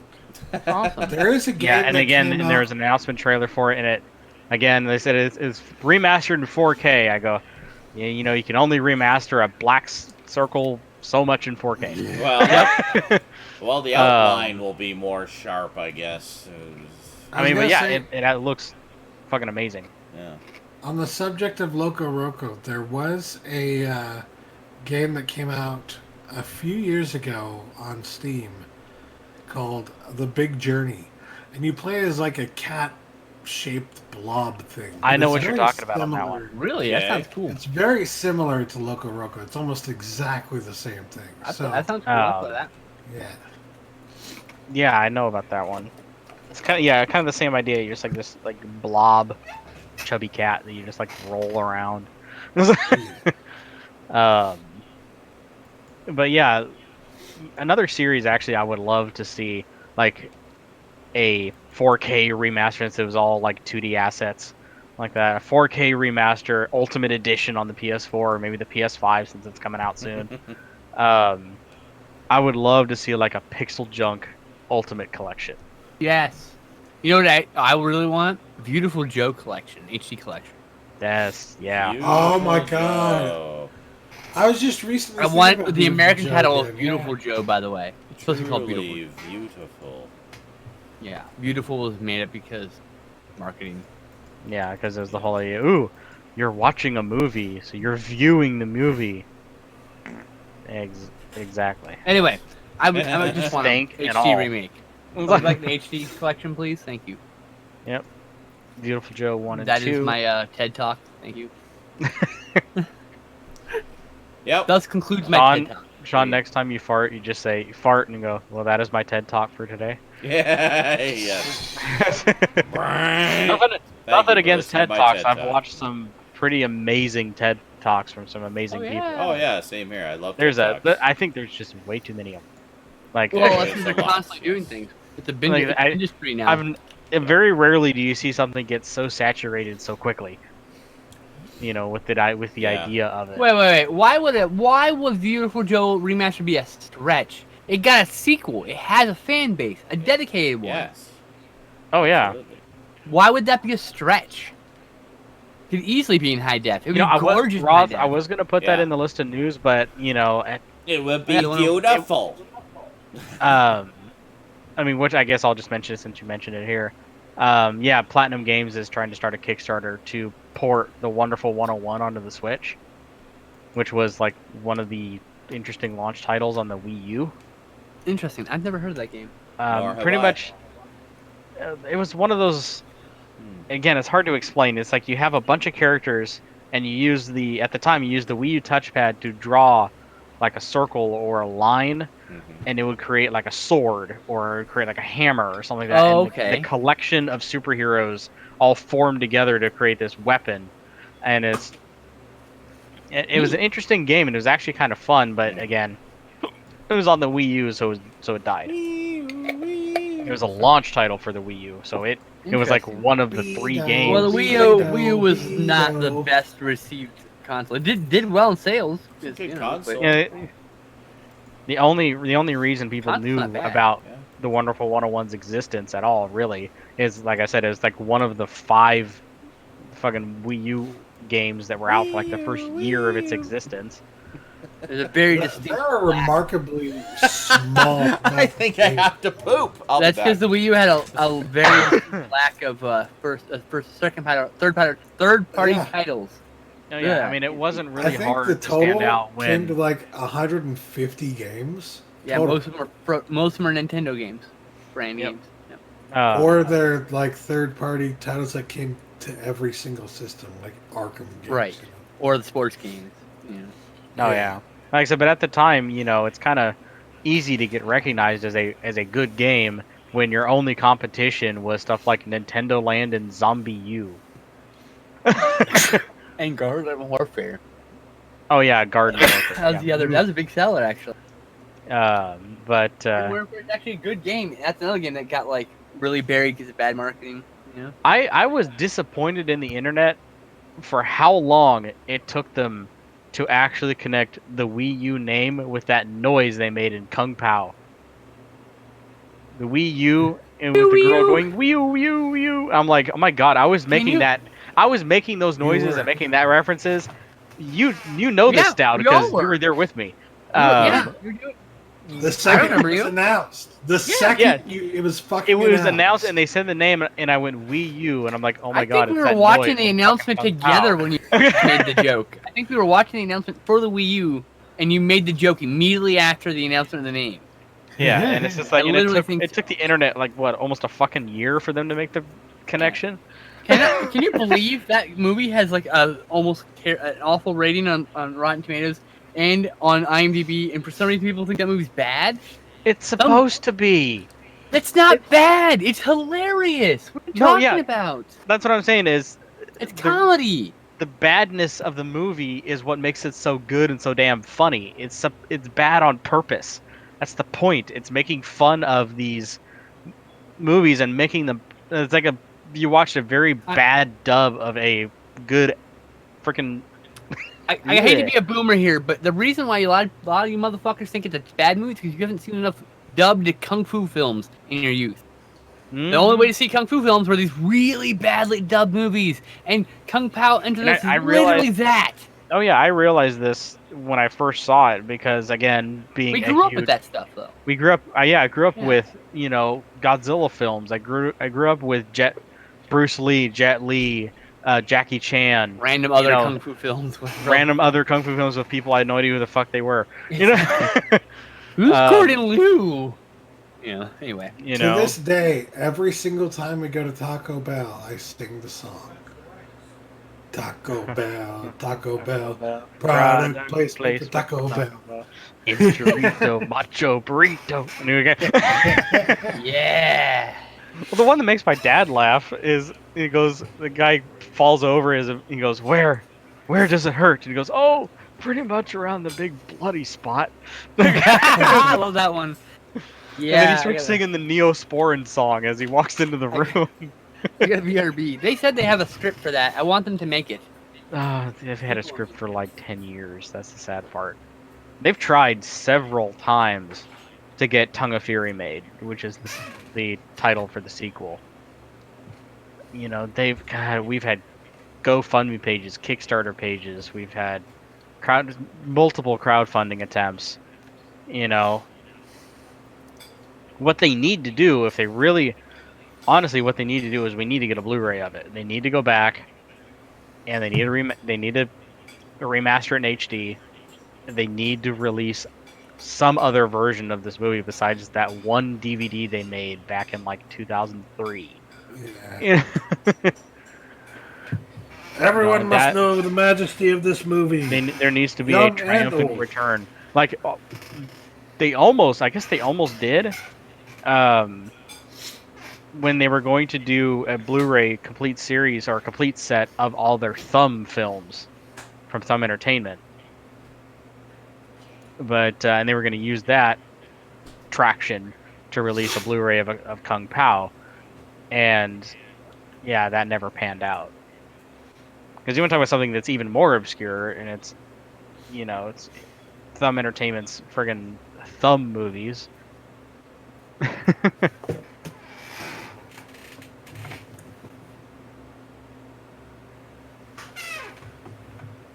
Thumb movies. Yeah, Thumbanic. The big one was Thumb Wars. I don't know why. I'll always remember the Thumb name for Obi-Wan in that movie. It was Ooby-Doo Banooby. He goes, I am Ooby-Doo Banooby. I have the silliest name in the galaxy. He goes, what's your middle name? He goes, Scooby-Dooby. He goes, Ooby-Doo Scooby-Dooby Banooby? He goes, what did this say? Oh, God. I think the one that the Skinslip uses a lot because they have WTW World Thumb Wrestling. Just had to check on the child. He like does a pile drive or something like that, and he goes, "Does that feel fake, pansy boy?"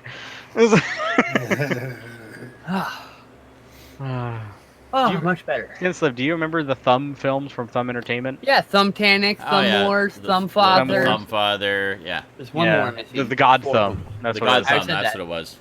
Yeah, but there's Bat Thumb. Bat Thumb, that's one I was missing. And also there was I was just talking about. There was World Thumb Wrestling. That was by Steve. I never seen World Thumb Wrestling. That was by That's the one. That was by Steve Odenkirk. Steve Odenkirk, the guy who did the Kung Fu movie, like Kung Pao. Yeah, that's what we were just talking about. How we were talking about that. Why you were going about how some people, like kids, don't get it today because they never grew up with Kung Fu films, so they don't get the joke.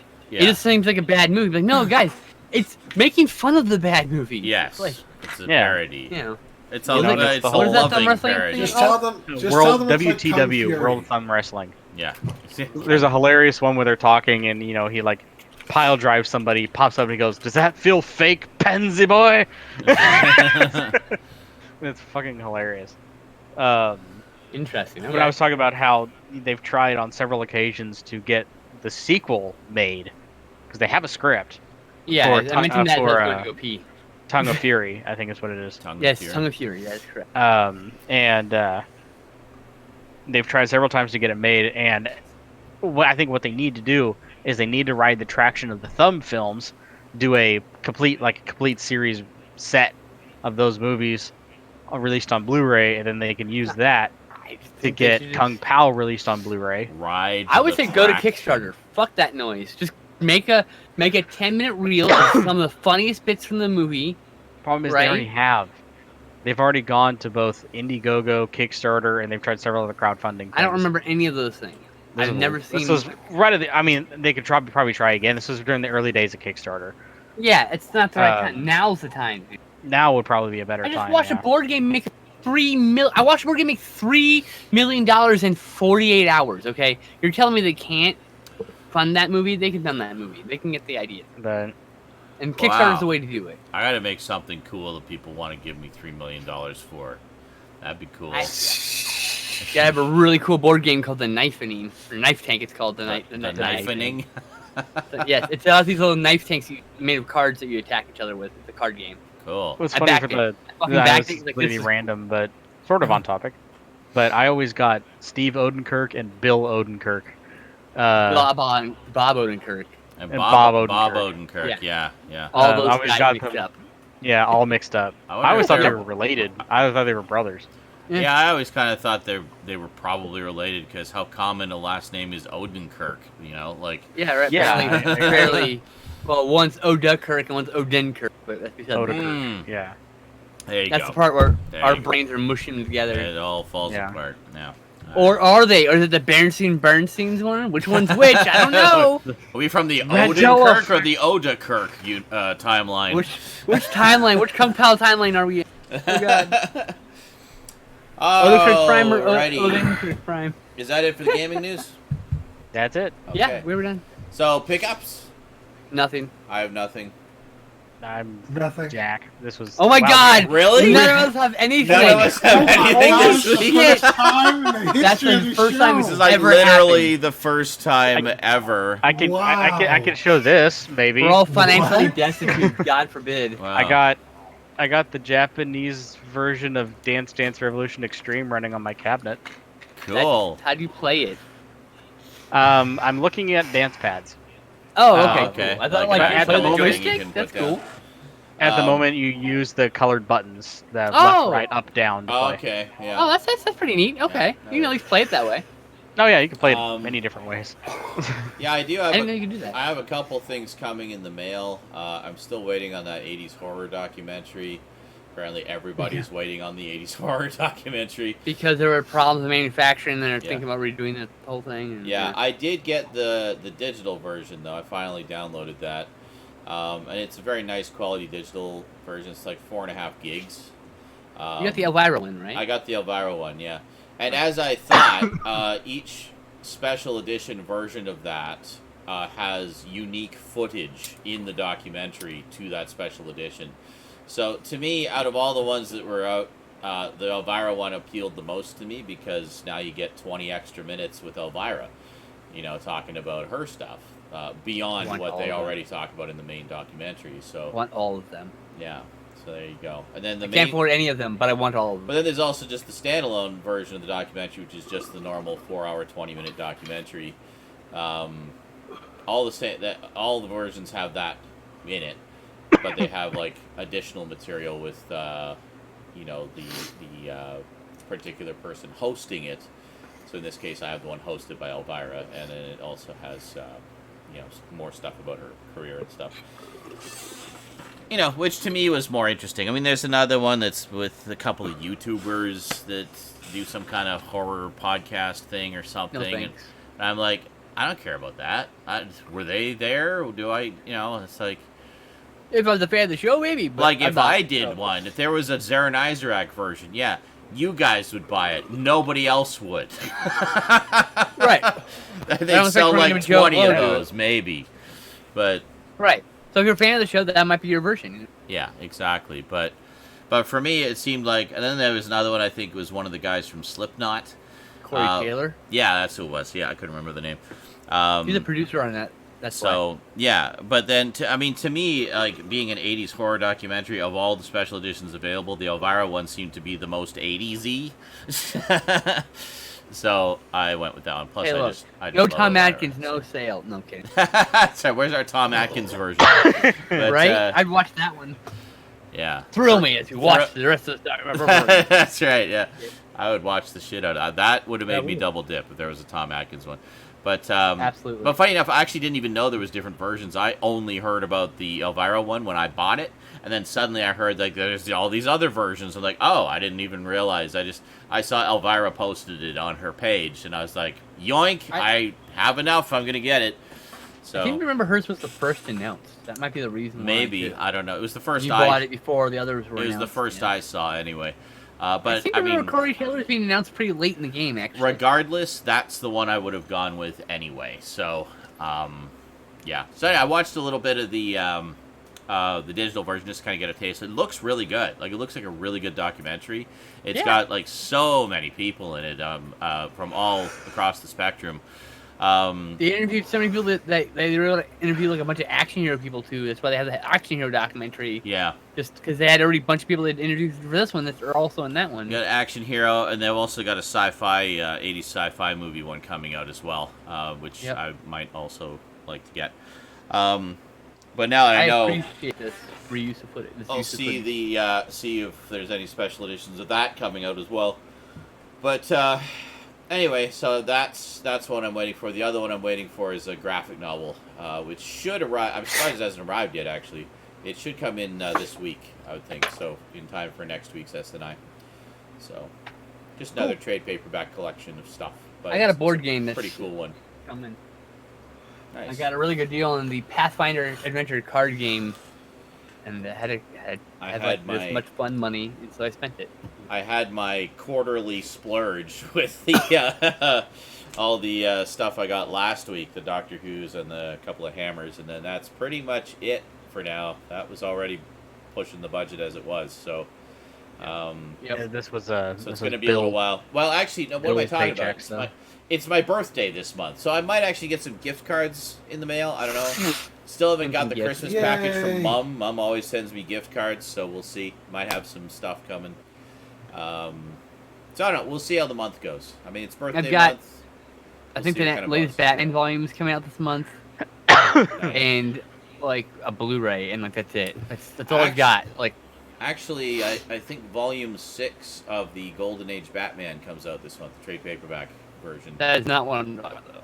I don't buy that. No, but that's Dark Knight Detective Volume 3. But that's one that I want, because I've got the first 5.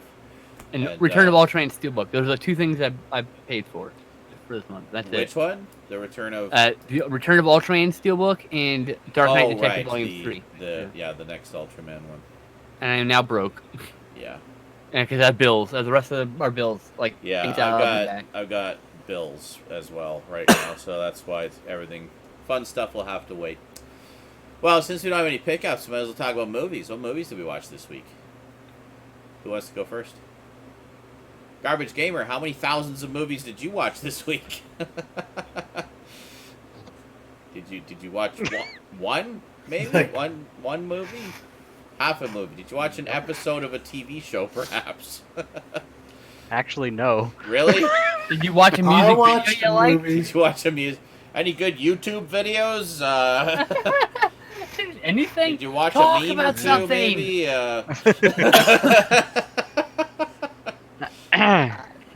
Okay. Watching political debates? I mean, anything of interest? Like, Jesus. Yeah. Like, the politics of gaming. I watch things. Things and stuff. Ooh. So porn then. Really is there any good porn? Well, anything about porn, I was like, I know. Well, since you mention it. Since you mentioned it, my top 5 faps of the week were... Top 5 faps of the week. You fucking enumerated the faps for this week. That's right. I need like an animated graphic of like... The top 5 faps of the week. I know. I would say the funniest thing I ever watched. Hey, I rate this one 4 out of 5 faps on the fapometer. Oh, God. I rate this 4 cum-soaked rags out of 5. Jizz mops. 5 jizz mops out of 5. I rate this one 3.5 crusty towels. Yeah. Yeah. All right, Skinslip. Yeah, I would say the funniest damn thing I ever saw this week was what I sent, put in shitpost, and you commented on there, Sean. Which one? Was the guy trying to hide his fart by throwing the glass? Oh yeah, that's the best TikTok. You know them damn TikTok videos?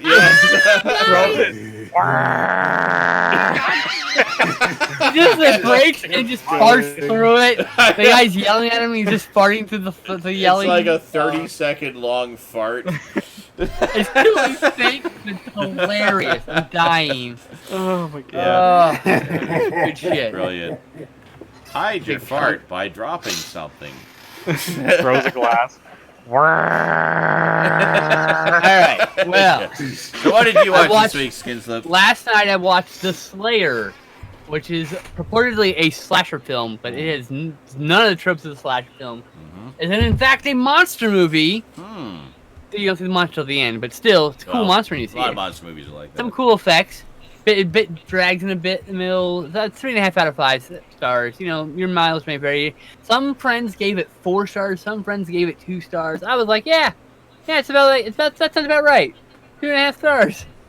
You know, so your mileage may vary.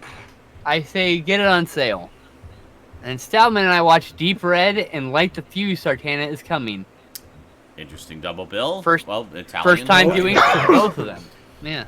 Oh, you hadn't seen Deep Red, Stout? Oh, wow. Stoudman, tell them about Deep Red that you've never seen. Tell us about Deep Red. That may be one of my new favorite movies, I'll put it that way. Like, wow. That was really fucking good. I remember it really good and really being genuinely surprised by the twist of who the killer was. Obviously not going to tell everybody, but, you know. Well, I mean, I've only seen a few giallos at this point, but I have seen enough to know that they're always trying to misdirect you. They're always trying to mislead you. Right? You're almost never going to guess the actual villain. And so I'm just like, I know you're trying to get me... I literally said this when we were watching. I know you're trying to get me to believe that this person is the one when they aren't the one. That person's totally the one.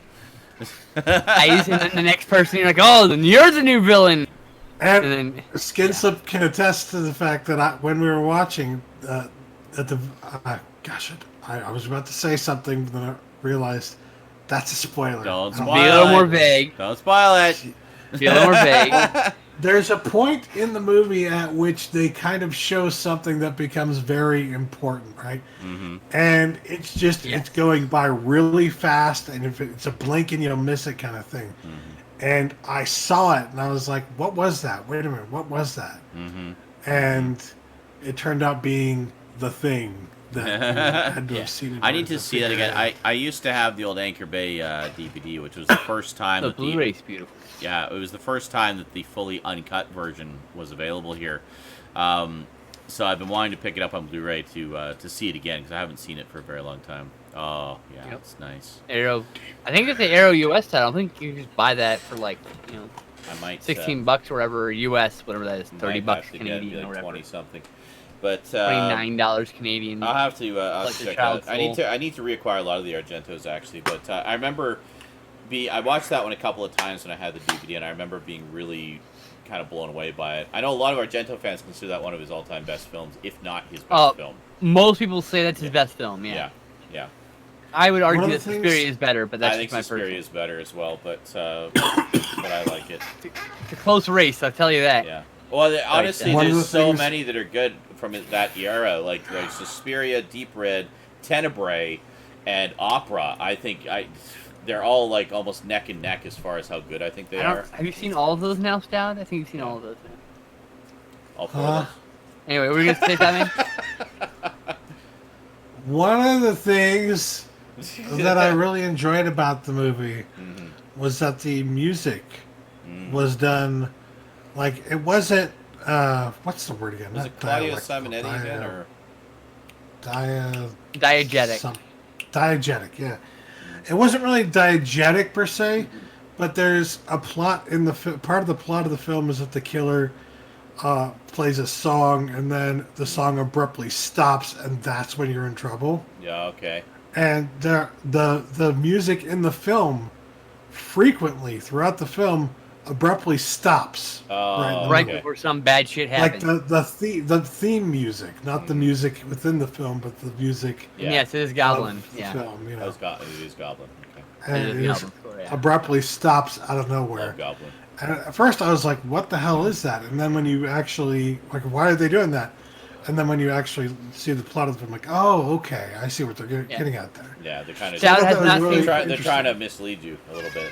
Stout has not seen Phenomena yet. That's on the list. I have it. Phenomena's all right. It wasn't one that grabbed me as much as the others. I liked Phenomena a whole lot. I liked it. I just didn't like. I wasn't enraptured with it like I was. I understand why people don't like it. I get it. Like it's not. It's very different from the others. Yeah, that's another one I need to see again. I actually do have the old Arrow Blu-ray of that from a long time ago. Still a good release. One of the white box ones. Yeah. Yeah. I have it on both. The transfer's not as good, but it's still decent and very watchable. Yeah. I have a steelbook that Snap put out. Oh right, you got the I remember. You got all those. Yeah, there's no way I'm not gonna buy the Synapse Steelbook when they announce. Yeah. I wonder which one's gonna be this year's Steelbook. I can't afford got those. one a year. They are way too expensive. Like for me, I mean, they're like $50 US. So for me, like $59, sir. I'll have you know. Okay. Well, the point is, by the time exchange rate and shipping. exchange rate and shipping is factored in, it ends up being about almost $100 Canadian. Oh yeah. Me. And I just and cannot some people justify have to that. pay 150 overseas to get it. I can't justify that. It's just. Yeah, I don't blame talking you. about the Suspiria 4K? No, the Steelbook. The 4K is widely available. See, like with Yeah, Suspiria. because I was gonna say the 4K, by the way, only comes with the 4K disc. Yeah, So. yeah. With Suspiria, I got just the regular case 2-disc edition because Which has all the special features. Yes, I think the 3rd disc in the Steelbook was just the soundtrack anyway. Correct. Yeah. And you don't get the booklet. Which I already have the soundtrack because I still have the old Anchor Bay special edition, which also included the soundtrack. So I have the opera one and the Suspiria one with the soundtrack that don't have the phenomena. I also have the old Anchor Bay opera, which also includes the soundtrack. So in fact, you had the U.S. release. I had the Canadian release. We discussed this before. I'll get there. Oh, right, because the numbering, right? The numbering is different. Like, why is my numbering smaller? Why is the numbering different? Yeah. That's right. I remember because I had the Canadian release and he has the American release. It's so they weird. Both have they're both numbered, but there's 2 different numbers, like as far as how many were made.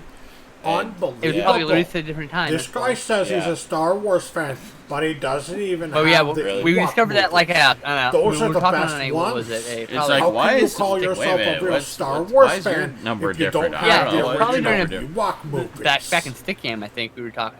It was a while ago. And thank you, by the way. Before Blu-ray was really a thing. I mean, it was, you know. Yeah, no, it was interesting. But yeah, I still have those 2 editions, just because they were beautiful editions. And they have some. They have some inserts, so I think they got like some lobby cards and booklet and stuff like that. I didn't get the limited edition Opera because Opera is from one of those companies we were discussing in the pre-show that I don't like, and so yeah, I kept my DVDs and my disc, my music score. I just moved it over. Like, hey, look, mine's limited edition now too. Yeah. Because that bonus disc was just the fucking Anchor Bay extras. They're like, okay, well, I've got all that already. Yeah, exactly. Yeah, I mean, and that's the case of, like, we talk about double dipping and stuff like that and buying the same things over and over again.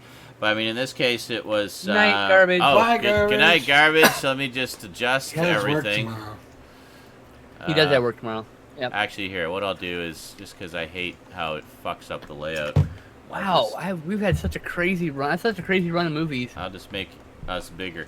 So anyway, I was gonna say, like, that's a good example of just kind of hanging on to things because it's got some cool contents, or it's just a really nice addition, or what have you, and then still going and getting the upgrade for the the better transfer and stuff.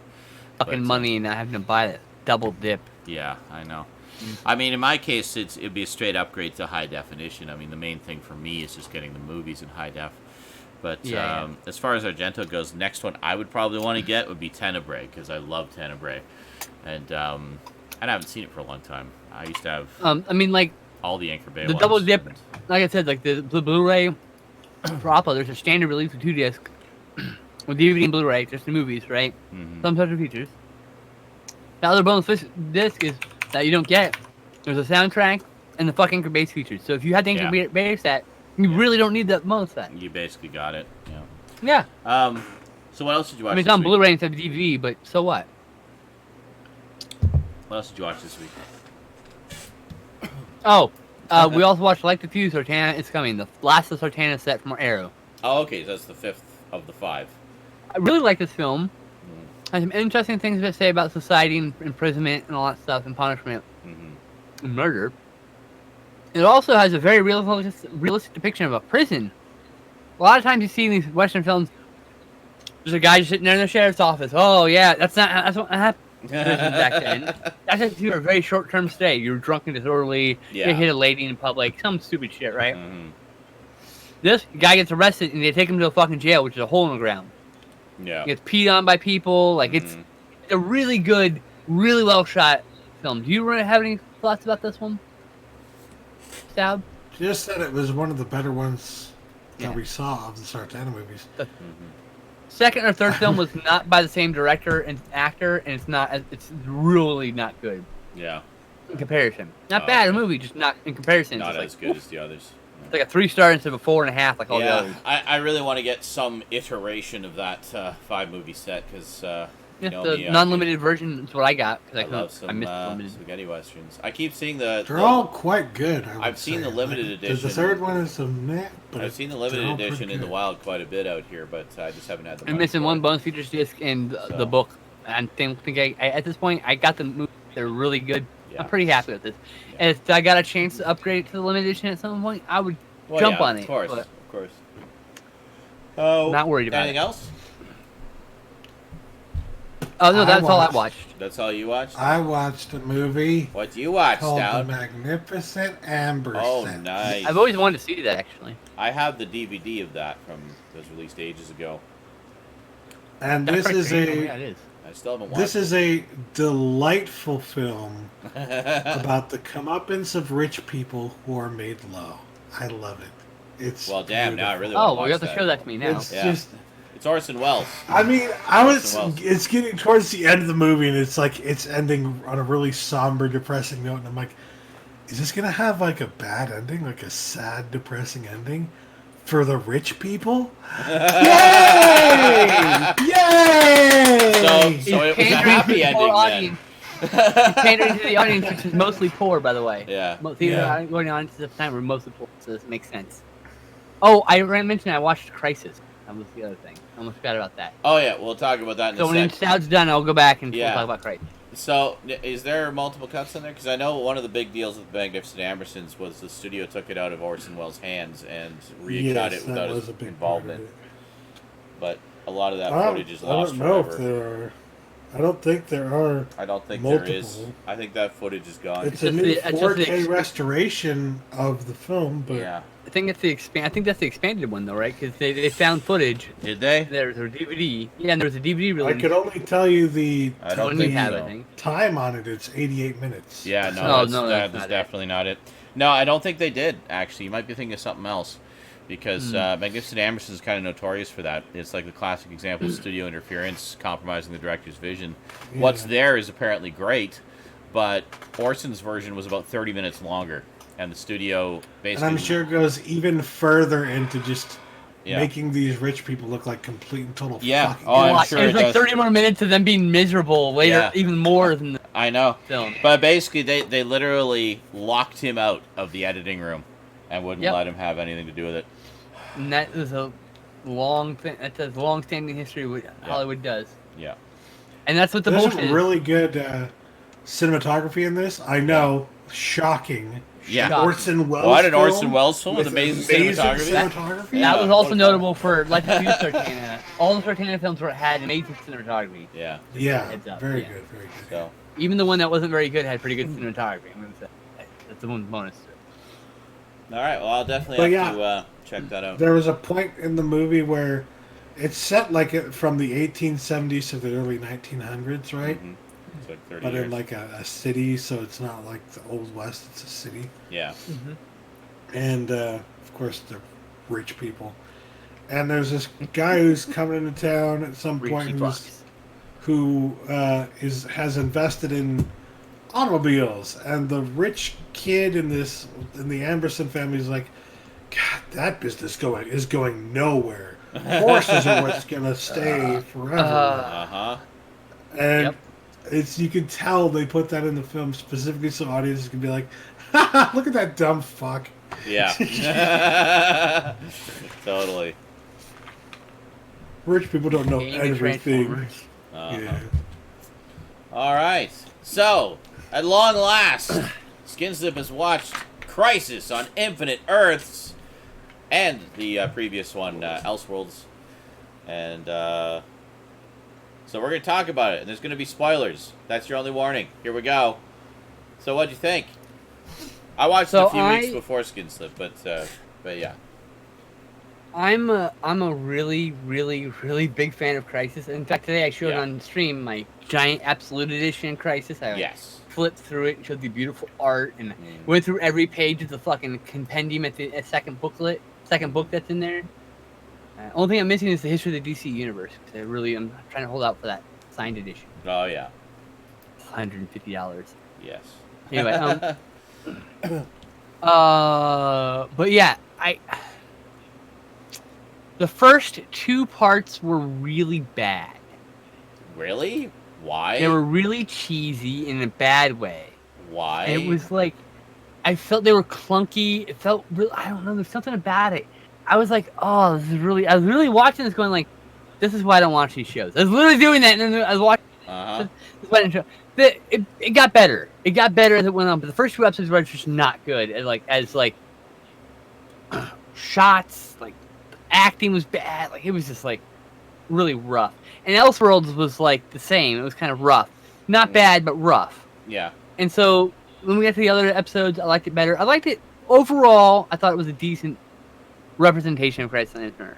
Mm-hmm. Not a bad take at all. Sort of it wasn't bad. The core idea of it. Yes, but I didn't like it overall. I don't think I'm gonna watch it again.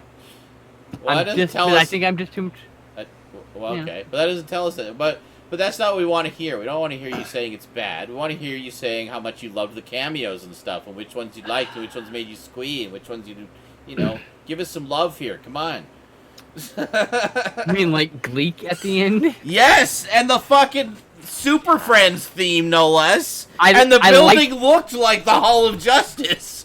Do you know? Yeah, the Hall of Justice thing was like. You know what the one thing I really geeked out about? Mm. The Lois and Clark love theme from Superman, the original film. When Lois and Clark are talking about the baby, it's just like, I was like, this is beautiful. This is a beautiful man. Yeah. I hate Superman. I hate this fucking Superman. I don't know. I don't like the actor's fine. Superman. Yes, I don't like the actor as Superman. I think the actor's fine. I've seen him in other things. He's fine in those things. Yeah. I don't think he looks or sounds or acts or is very good as Superman, and it drives me nuts. That was a big thing. That was the big thing. I was like, oh please, use this to replace him, please. Make make the Atom die. Replace him with the new Atom, okay. the super smart guy. Yeah. The Asian kid guy whose name is blanking on him. Oh yeah, I know who you're talking about. I can't remember his name. Adam. It's something Choi, but that's fucking Marvel Comics version. Yeah. I'm thinking of, anyway, Frank Choi's an artist. Anyway, so I'm thinking of Amadeus Cho, which is a cult character. Anyway, I don't remember this character's name, but he's the other Atom. Yeah. Right? The later he's the one. So make him the Atom. Brandon Routh's character, the Atom, dies, and then Brandon Routh gets to be the fucking awesome Superman. Yeah. That's what I would like that. That's how I wanted that to end. He was great, by the way. Brandon Routh as Superman. Yes. The reasoning for the black was chef's kiss. Yeah. You understand Superman. He is a great Superman. I liked all the little bits about Brandon Routh playing both Superman and the Atom. How Atom is just like, wow, how cool is it? There's another Superman that looks like me. You know. I like that Tom Welling was playing the movie Superman, basically. Yeah. Mm-hmm. Because he's like giving up his superpowers to have a kid with Lois. Oh, the Smallville Superman. Yeah. I did like that aspect of it. I did like little things. I was infuriated by Smallville. I watched the whole goddamn thing. Fucking 5 fucking frames of Superman's boots. Go fuck yourself. Yeah. About John Cryer as Lex Luthor. That guy was awesome. Where's he from? John Cryer. He was in 2.5 Men. He was one of the guys there. Is he Lex Luthor in anything else? Oh, is he Lex Luthor? Oh yeah, no, he's like he's the Lex Luthor for all the CW shows. Oh, he's fucking a joy. He's great. Yeah. I've seen him in other things, so yeah. But I'm just he's been in stuff forever. But he's a character actor. He chews up the scenery. He makes no sense. He's I perfect. didn't realize that he was Lex Luthor in that. So when he first came on, I was like, "Who? Oh, it's John Cryer. Who's he playing?" I was like, "No, really?" He's actually a really good rendition, and he was great of the 70s and 80s. He's a really good rendition of the Silver Age, Bronze Age Lex Luthor, who lost his hair to kryptonite. Mm-hmm. You'll know he's the bald one. He's slightly chubby near the end, but he also has characteristics of the red-haired clone-bodied one. Spoiler alert for a 35-year-old storyline. Sorry. Crisis. I don't think they had a reference to 90s Superboy. They did have references to they didn't have the license to that. It's that one is in license hell. Like they basically got the rights to put it on a DVD, and that's about as far as they were. And it immediately went to license hell as soon as it went out of print. No longer, it's gone. Yeah. Good luck. And has it.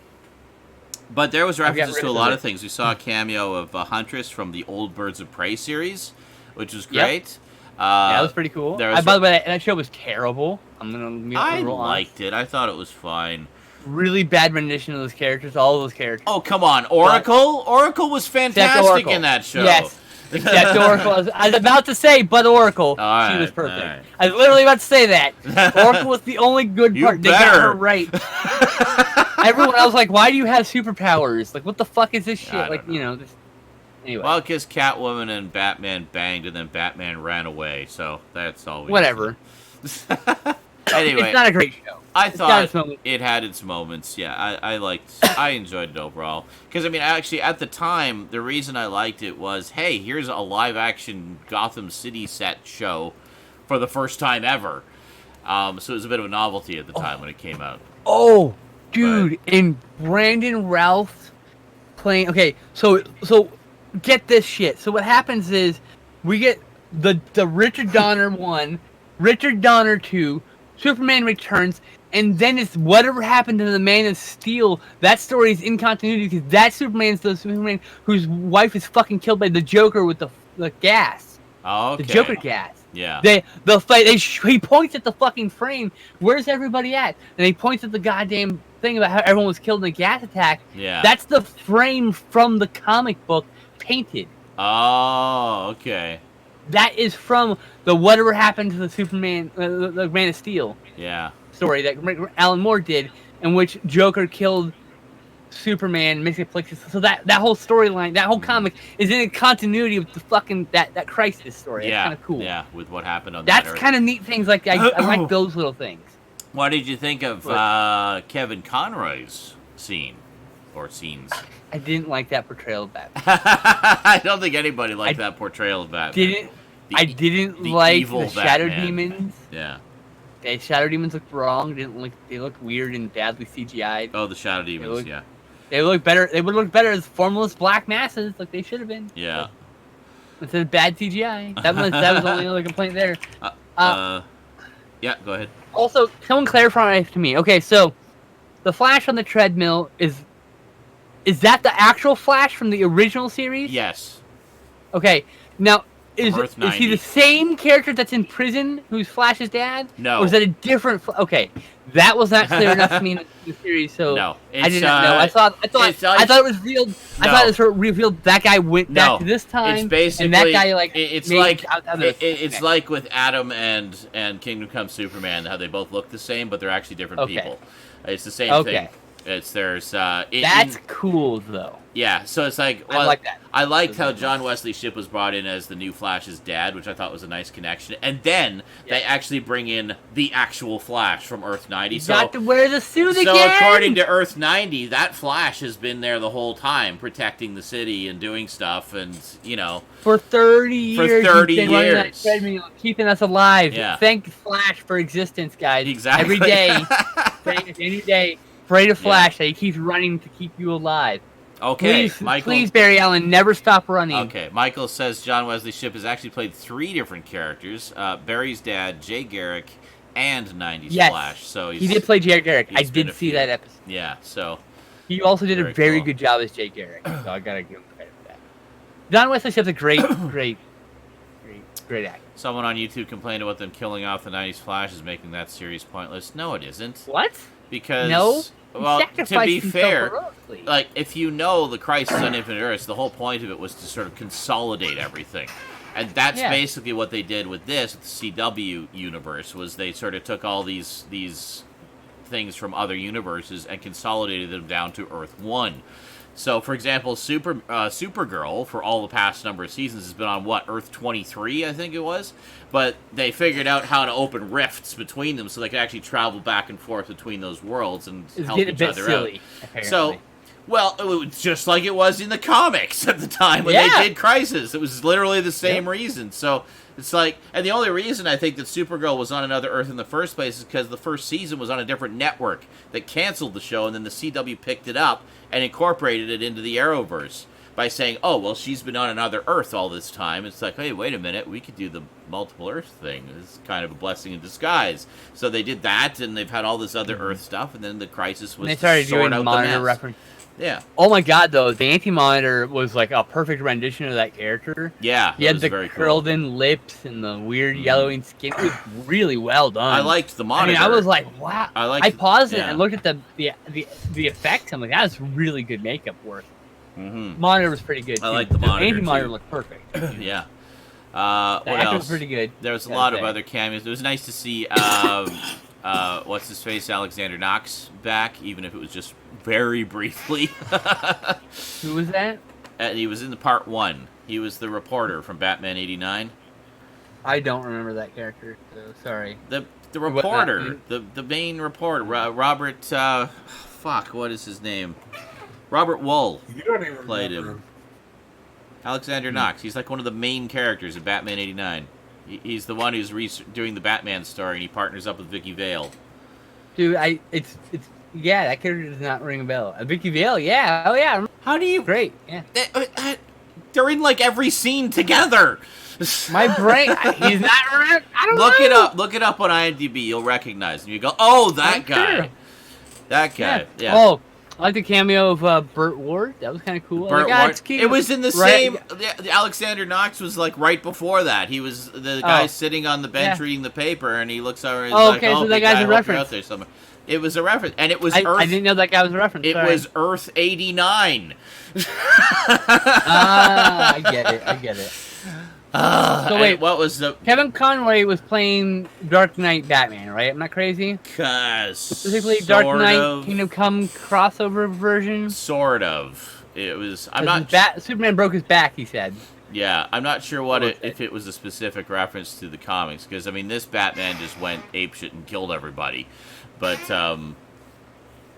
killed Superman, for sure. Killed Superman, killed the Joker. Honestly, he should have killed the Joker. Yeah. I'm just saying, man, if he keeps escaping, which at some point you're culpable for not taking care of the problem. I mean, in The Dark Knight Returns, he does kill the Joker as well. Yeah. And I mean, by kill him, you give him he's in a perilous situation, don't save him. Yeah. That's what I mean. I mean, don't just break his neck, but like, keep him wait until he has some fuck up and don't save him. Like, oh, well, that's real unfortunate you fell in that quicksand. Yeah. God damn. While you were on fire and being eaten by killer ants, like, I just... Yeah, I mean, he died. He just almost died several times and Batman saved him. Yeah. I'm like, no. I know. As Batman, I'm like, oh, what a shame. It's funny, like, talking about the Golden Age. Yes. Talking about the Golden Age Batman, how we always say, like, well, he doesn't directly kill people, he just doesn't save them. Got that one scientist where he definitely directly killed that guy. Yeah. But most of the time you're right. He also what definitely else was shot there? that one guy. Well, of course, TV Flash meeting Movie Flash. I thought was a nice little. Dude, I did not actually expect the movie Flash to show up, and it actually connects with the Justice League movie. If you haven't seen that yet. That's right. Yeah. No, I still haven't seen it. I actually had to look up. I thought it was the movie Flash, but I haven't seen the movie, so I didn't recognize it. The thing he says, I was like, "Oh my God, is that what he's referencing?" When the thing, that's actually that's actually an actual reference to the movie. Oh, that's cool. Yeah. And then, Marv Wolfman. Yeah. Getting their autographs. Which I thought was great. The guy who actually wrote Crisis on Infinite Earths. And I'm just a huge Marv Wolfman fan generally because he's written so many great comics over the years. He's an amazing writer. He's writing, actually, he wrote Tomb of Dracula, the one we've been talking about for a while, and a few issues of Werewolf as well. Yeah. That was a big joke at the time. It's like, Werewolf by Night, written by a Wolfman. The Wolfman by Night. That's right. But he only did a few guest issues on that. It was mainly, I forget who the main writer was on that now, but his main thing was Tomb of Dracula. Mantlo, maybe. Maybe he wrote a lot of Marvel. Okay, I'm sure Mantlo did at least a few issues, but I don't know who wrote that. 9 times out of 10, you can say Bill Mantlo. It was Bill Mantlo. But you know, he was a very prolific writer, and I swear to fuck, if he hadn't been crippled by that car accident he would have, or by that car, maybe hit by that car, he would have made it in another 1,000 issues easy. That's right. Michael says also what's interesting is the movie Flash didn't even call himself Flash yet. So TV Flash is the one who gives the movie Flash the idea of calling himself the Flash. Yes, that's great. That's correct. Yeah, that's great. Yeah. Oh, I hadn't thought about that. Like he literally goes, yeah. I'm not a fan of the movie Flash, but I don't hate him either. You know, it's an interesting take. So yeah, I mean the main thing I like how they admire each other too. Like, oh, I like it. Like oh, that's kind of cool. They need to switch costumes now. So I mean, I didn't expect it to be Shakespeare. I expected it to be a lot of fan service and some fun cameos, which it was. On a TV budget too. And also, being on a TV budget, I didn't expect it. I thought it had way more action than I was honestly expecting it to have. The effects were better than I expected. Yeah. Really like Supergirl, I have to say. I haven't seen any of the Supergirl show, but I actually really like. I like her new outfit where she's wearing pants now. That's cool. I like that. She's good. Interesting twist with Arrow, which I'm guessing leads pretty much straight into the last few episodes of Arrow. I'm guessing that the new Arrow will probably be in Legends of Tomorrow or something. Possibly, like as a guest character or something, or even a main character. I don't think he's going to be a main character. I mean, no, not him. The new Arrow. Maybe. They're really hinting at that, right? Yeah. For her to be Arsenal or something, or even Teen Titans, even. Yeah. Possibly. I don't know. They haven't interacted, but there's no saying that she couldn't end up over there. I mean, Yeah. I like all the sort of little in-jokes about it being a crossover. It's like, it's almost like crossover? It's almost like this happens once a year.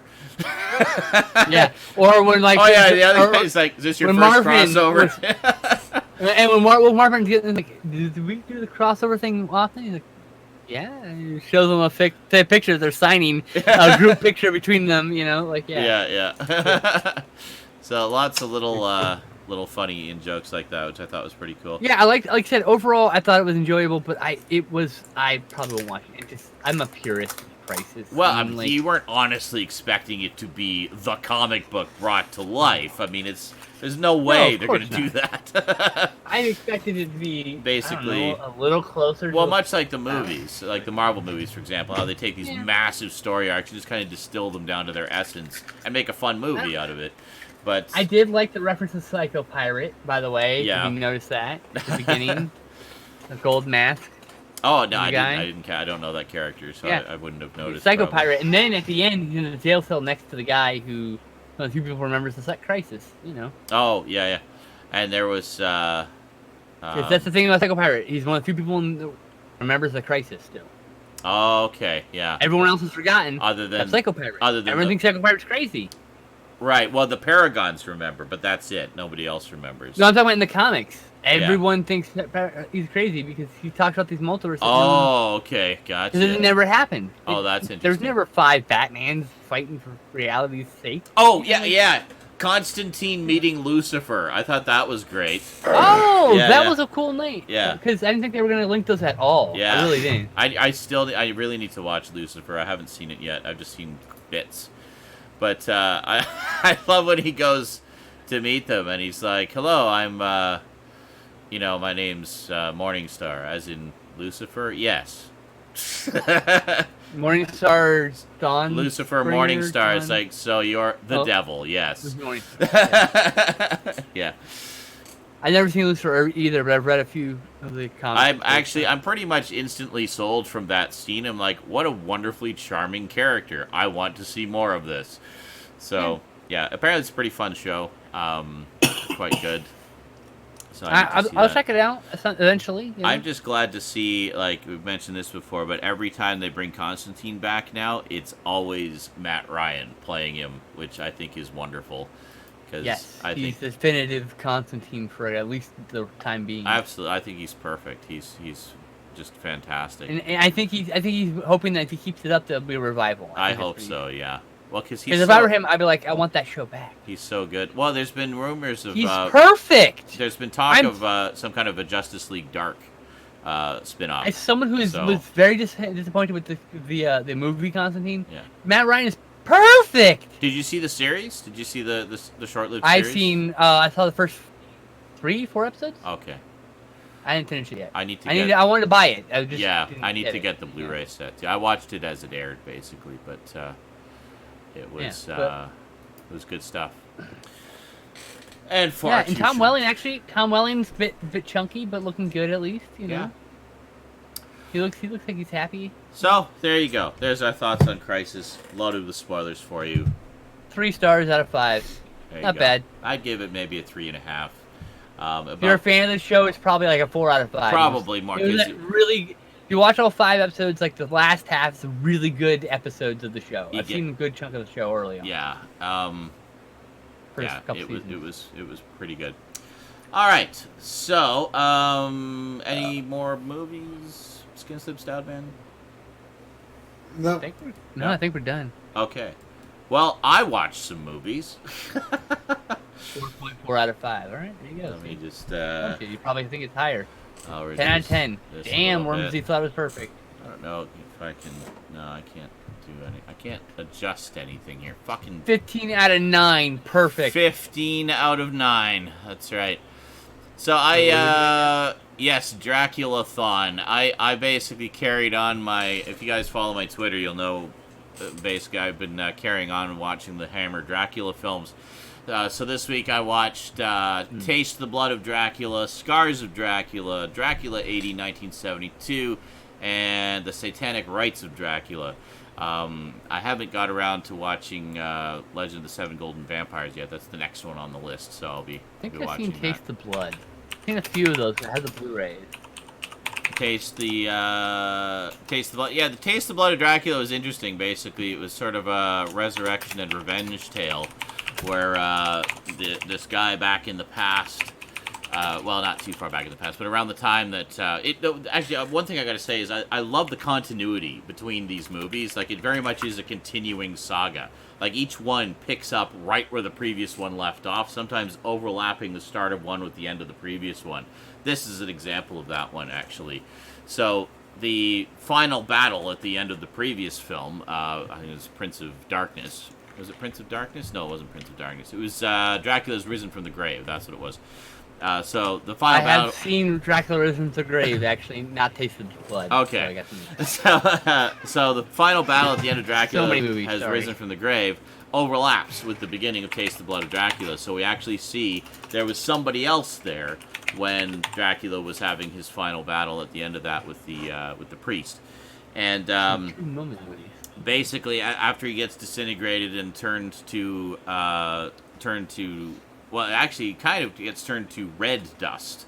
So this guy basically collects some of it and saves it, and then it goes to a little ways later, and there's this sort of gentleman's club where they're looking to experience thrilling new things, and they meet this guy, and he's like, well, I've got something for you, and he basically has this ritual to drink the blood of Dracula by mixing it with his own blood to attain power or what have you. He doesn't know what's going to happen.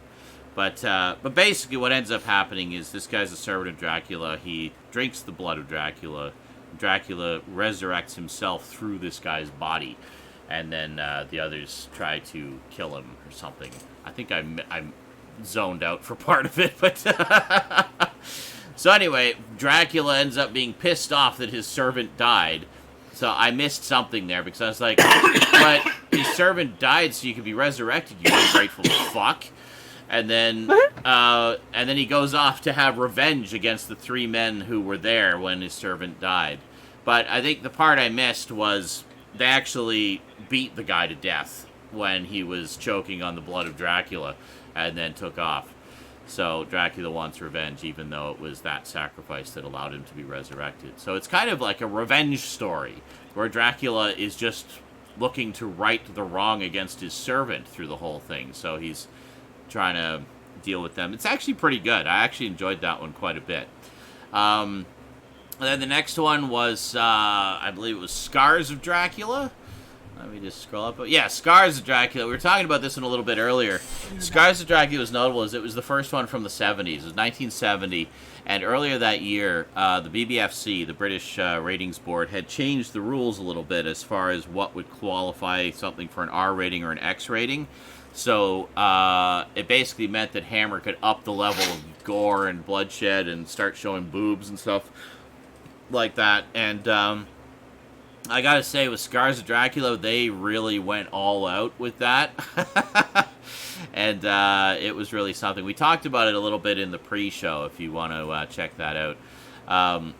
Go a little bit more in depth there. But yeah, it's very gory, especially in contrast to the previous ones. In fact, I think it's the goriest of all of Hammer's Dracula films. And that's even after that. Then they censored a bunch of stuff beyond what we see on screen. But even what made it on screen is pretty graphic in terms of the violence and bloodshed. Patrick Troughton is in that one as well, by the way, as Dracula's assistant, Clove. Always delightful to see him in, anything, really. And then I watched, then Dracula 80, 1972. So Scars of Dracula is basically the end of the original series. Dracula 80, 1972, you could maybe say it's part of the same series, but really it isn't. Because it starts with Dracula and Van Helsing having their final battle, and the way he dies in that does not match up with how he dies in the previous one. In fact, Van Helsing isn't even in the previous one. Unless you want to say that's the end of a battle that they had that just wasn't covered in the previous movie, but it's still the same series. I mean, you can reconcile it either way. Some people just think of it as it's kind of a soft reboot, where basically Dracula is reborn into modern day, so it takes place in modern day with the far-flung future of 1972. And then after that, I watched the Satanic Rites of Dracula, which was basically the last time Christopher Lee played Dracula. And that was that. Again, basically it's a direct continuation of the events of Dracula 80, 1972. Peter Cushing gets quite a lot to do in that one as Van Helsing. It was very enjoyable to see him he's the descendant. He's like the great-grandson or something of Van Helsing, but has carried on the family tradition of vampire hunting. And, it was good stuff. So, that's it. So, basically, I just watched a shit ton of Hammer Dracula movies this week. And that, awesome. And that was pretty much it. And no complaints. I've been thoroughly enjoying it. How he dies in taste. And you got paid for it, too. And he got... What? What? I got paid for it? Yeah. Because you're doing it to write the article, right? So no, not this one. These ones I'm just watching for enjoyment. I do that sometimes. Okay. I will do reviews of them at some point, but the final... is it How He Dies in Taste was horseshit? Crosses! Well, yeah. There was a couple... there was a few deaths of Dracula that I thought were kind of lame, but it's just like Dracula literally walks into something and dies. It's just like, really? Really, Drac? Come on. But final act of Satanic Rites, or ice water. Yeah, I know. Honestly, some of the deaths of Dracula were a little anticlimactic, but it's sometimes more about the journey than the destination. Taste was kind of a strange death. I mean, it was more about the redemption of the priest, though, because the priest had been his servant through most of it, and he finally chose to, try to fight the evil. But yeah, Satanic Rites. I have to agree with what you were saying. You're saying you like Michael. You're saying you like Satanic Rites more than 80, 1972. I have to agree with that. I enjoyed both of them. I can see why a lot of people don't like 80, 1972. It definitely has a little bit more silliness to it. But Satanic Rites is more just kind of straight-up modern horror with the sort of devil-worshipping angle thrown into it. And I think it works a little better. I also think just generally the script was better. Especially liked all the bits with Peter Cushing as the modern-day chain-smoking Van Helsing. But, yeah. So, you said Shaw Brothers, they were involved with the next one, the Seven Golden Vampires one? I did not know that. Yeah, the co-production with them. Oh, okay. Cool. Well, that sounds like fun. I mean, it just sounds completely ridiculous from what I've read on the case. And, Hammer's just like pulling out all the stops, trying anything they can to get people to watch their stuff. And it's like, well, let's add Kung Fu and Dracula and Peter Cushing. I think it's not. There's more than one like co-production they did. They did a few films where they crossed over some actors, I believe, on both sides. I think. The apocalyptic dialogue Dracula gives about having 4 horsemen. Yeah, I think actually Christopher Lee hated that dialogue. He really hated it. But there's a documentary. I want 7 Vampires so bad. Which one? Sorry. 7 Vampires, Golden Vampires. I want that one really badly. Yeah. The oh right, you don't have that one yet. Yeah. But yeah, it's there's the documentary that I posted the link to on my Twitter, The Many Faces of Christopher Lee, and in that he talks about Dracula and how he was becoming disheartened with a lot of the scripts and the direction that Hammer was going and stuff like that. So he's very frank and honest about it, and Christopher Lee, he pulls no punches when he tells his stories. And it's an absolute delight to listen to. Yes. And there we go. Well, considering we had no pickups, we sure found a lot of stuff to talk about. That's good. Doesn't seem to have suffered any for it. We didn't start till late either because we were talking about other shit before the show. That is true. That is true. But those of you, we're kind of doing pre-shows sort of off the cuff when we feel like it. Just kind of piggybacking on the end of whatever stream I'm doing at the time and going straight into the show. So if you check the playlist on Twitch or YouTube, you can find those pre-shows there if you've missed them. So any that we do, or any post shows, sometimes we do post shows, will be included in the playlist there. They just won't be sort of part of the main thing. Yep. In fact, I think the pre-shows on YouTube you can only find in the playlist. They actually are not listed. They're unlisted, but you'll see them in the playlist if you go to the playlist. Yes. So that's how those work. Alrighty. Well, any final thoughts? Any comments? We returned to Psychotronic Coast to Coast yesterday. We watched the Slayer, and so on my channel there's a new episode of that just went live today. Excellent. Yesterday, excuse me. I've been uploading some of my stream archives from the last week or so you can see my Final Fantasy Mystic Quest unaltered entire fucking streams and my Metroid Fusion test stream will be up tomorrow, I think. Excellent.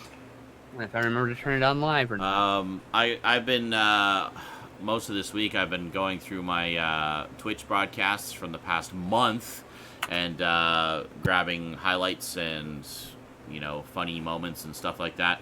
So you probably noticed there's finally been a new batch of Fortnite videos and some other stuff. There's some funny moments from Shadow of the Colossus. You'll be able to see the full playthrough. Yes, the fucking legs glitch. The horse glitch. And raging so hard the map opens.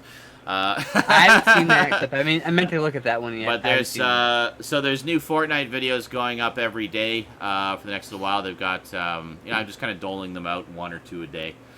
So enjoy those, and there will be other stuff coming. I will be doing some update videos soonish. I'm not sure when exactly, but there will be some update videos coming.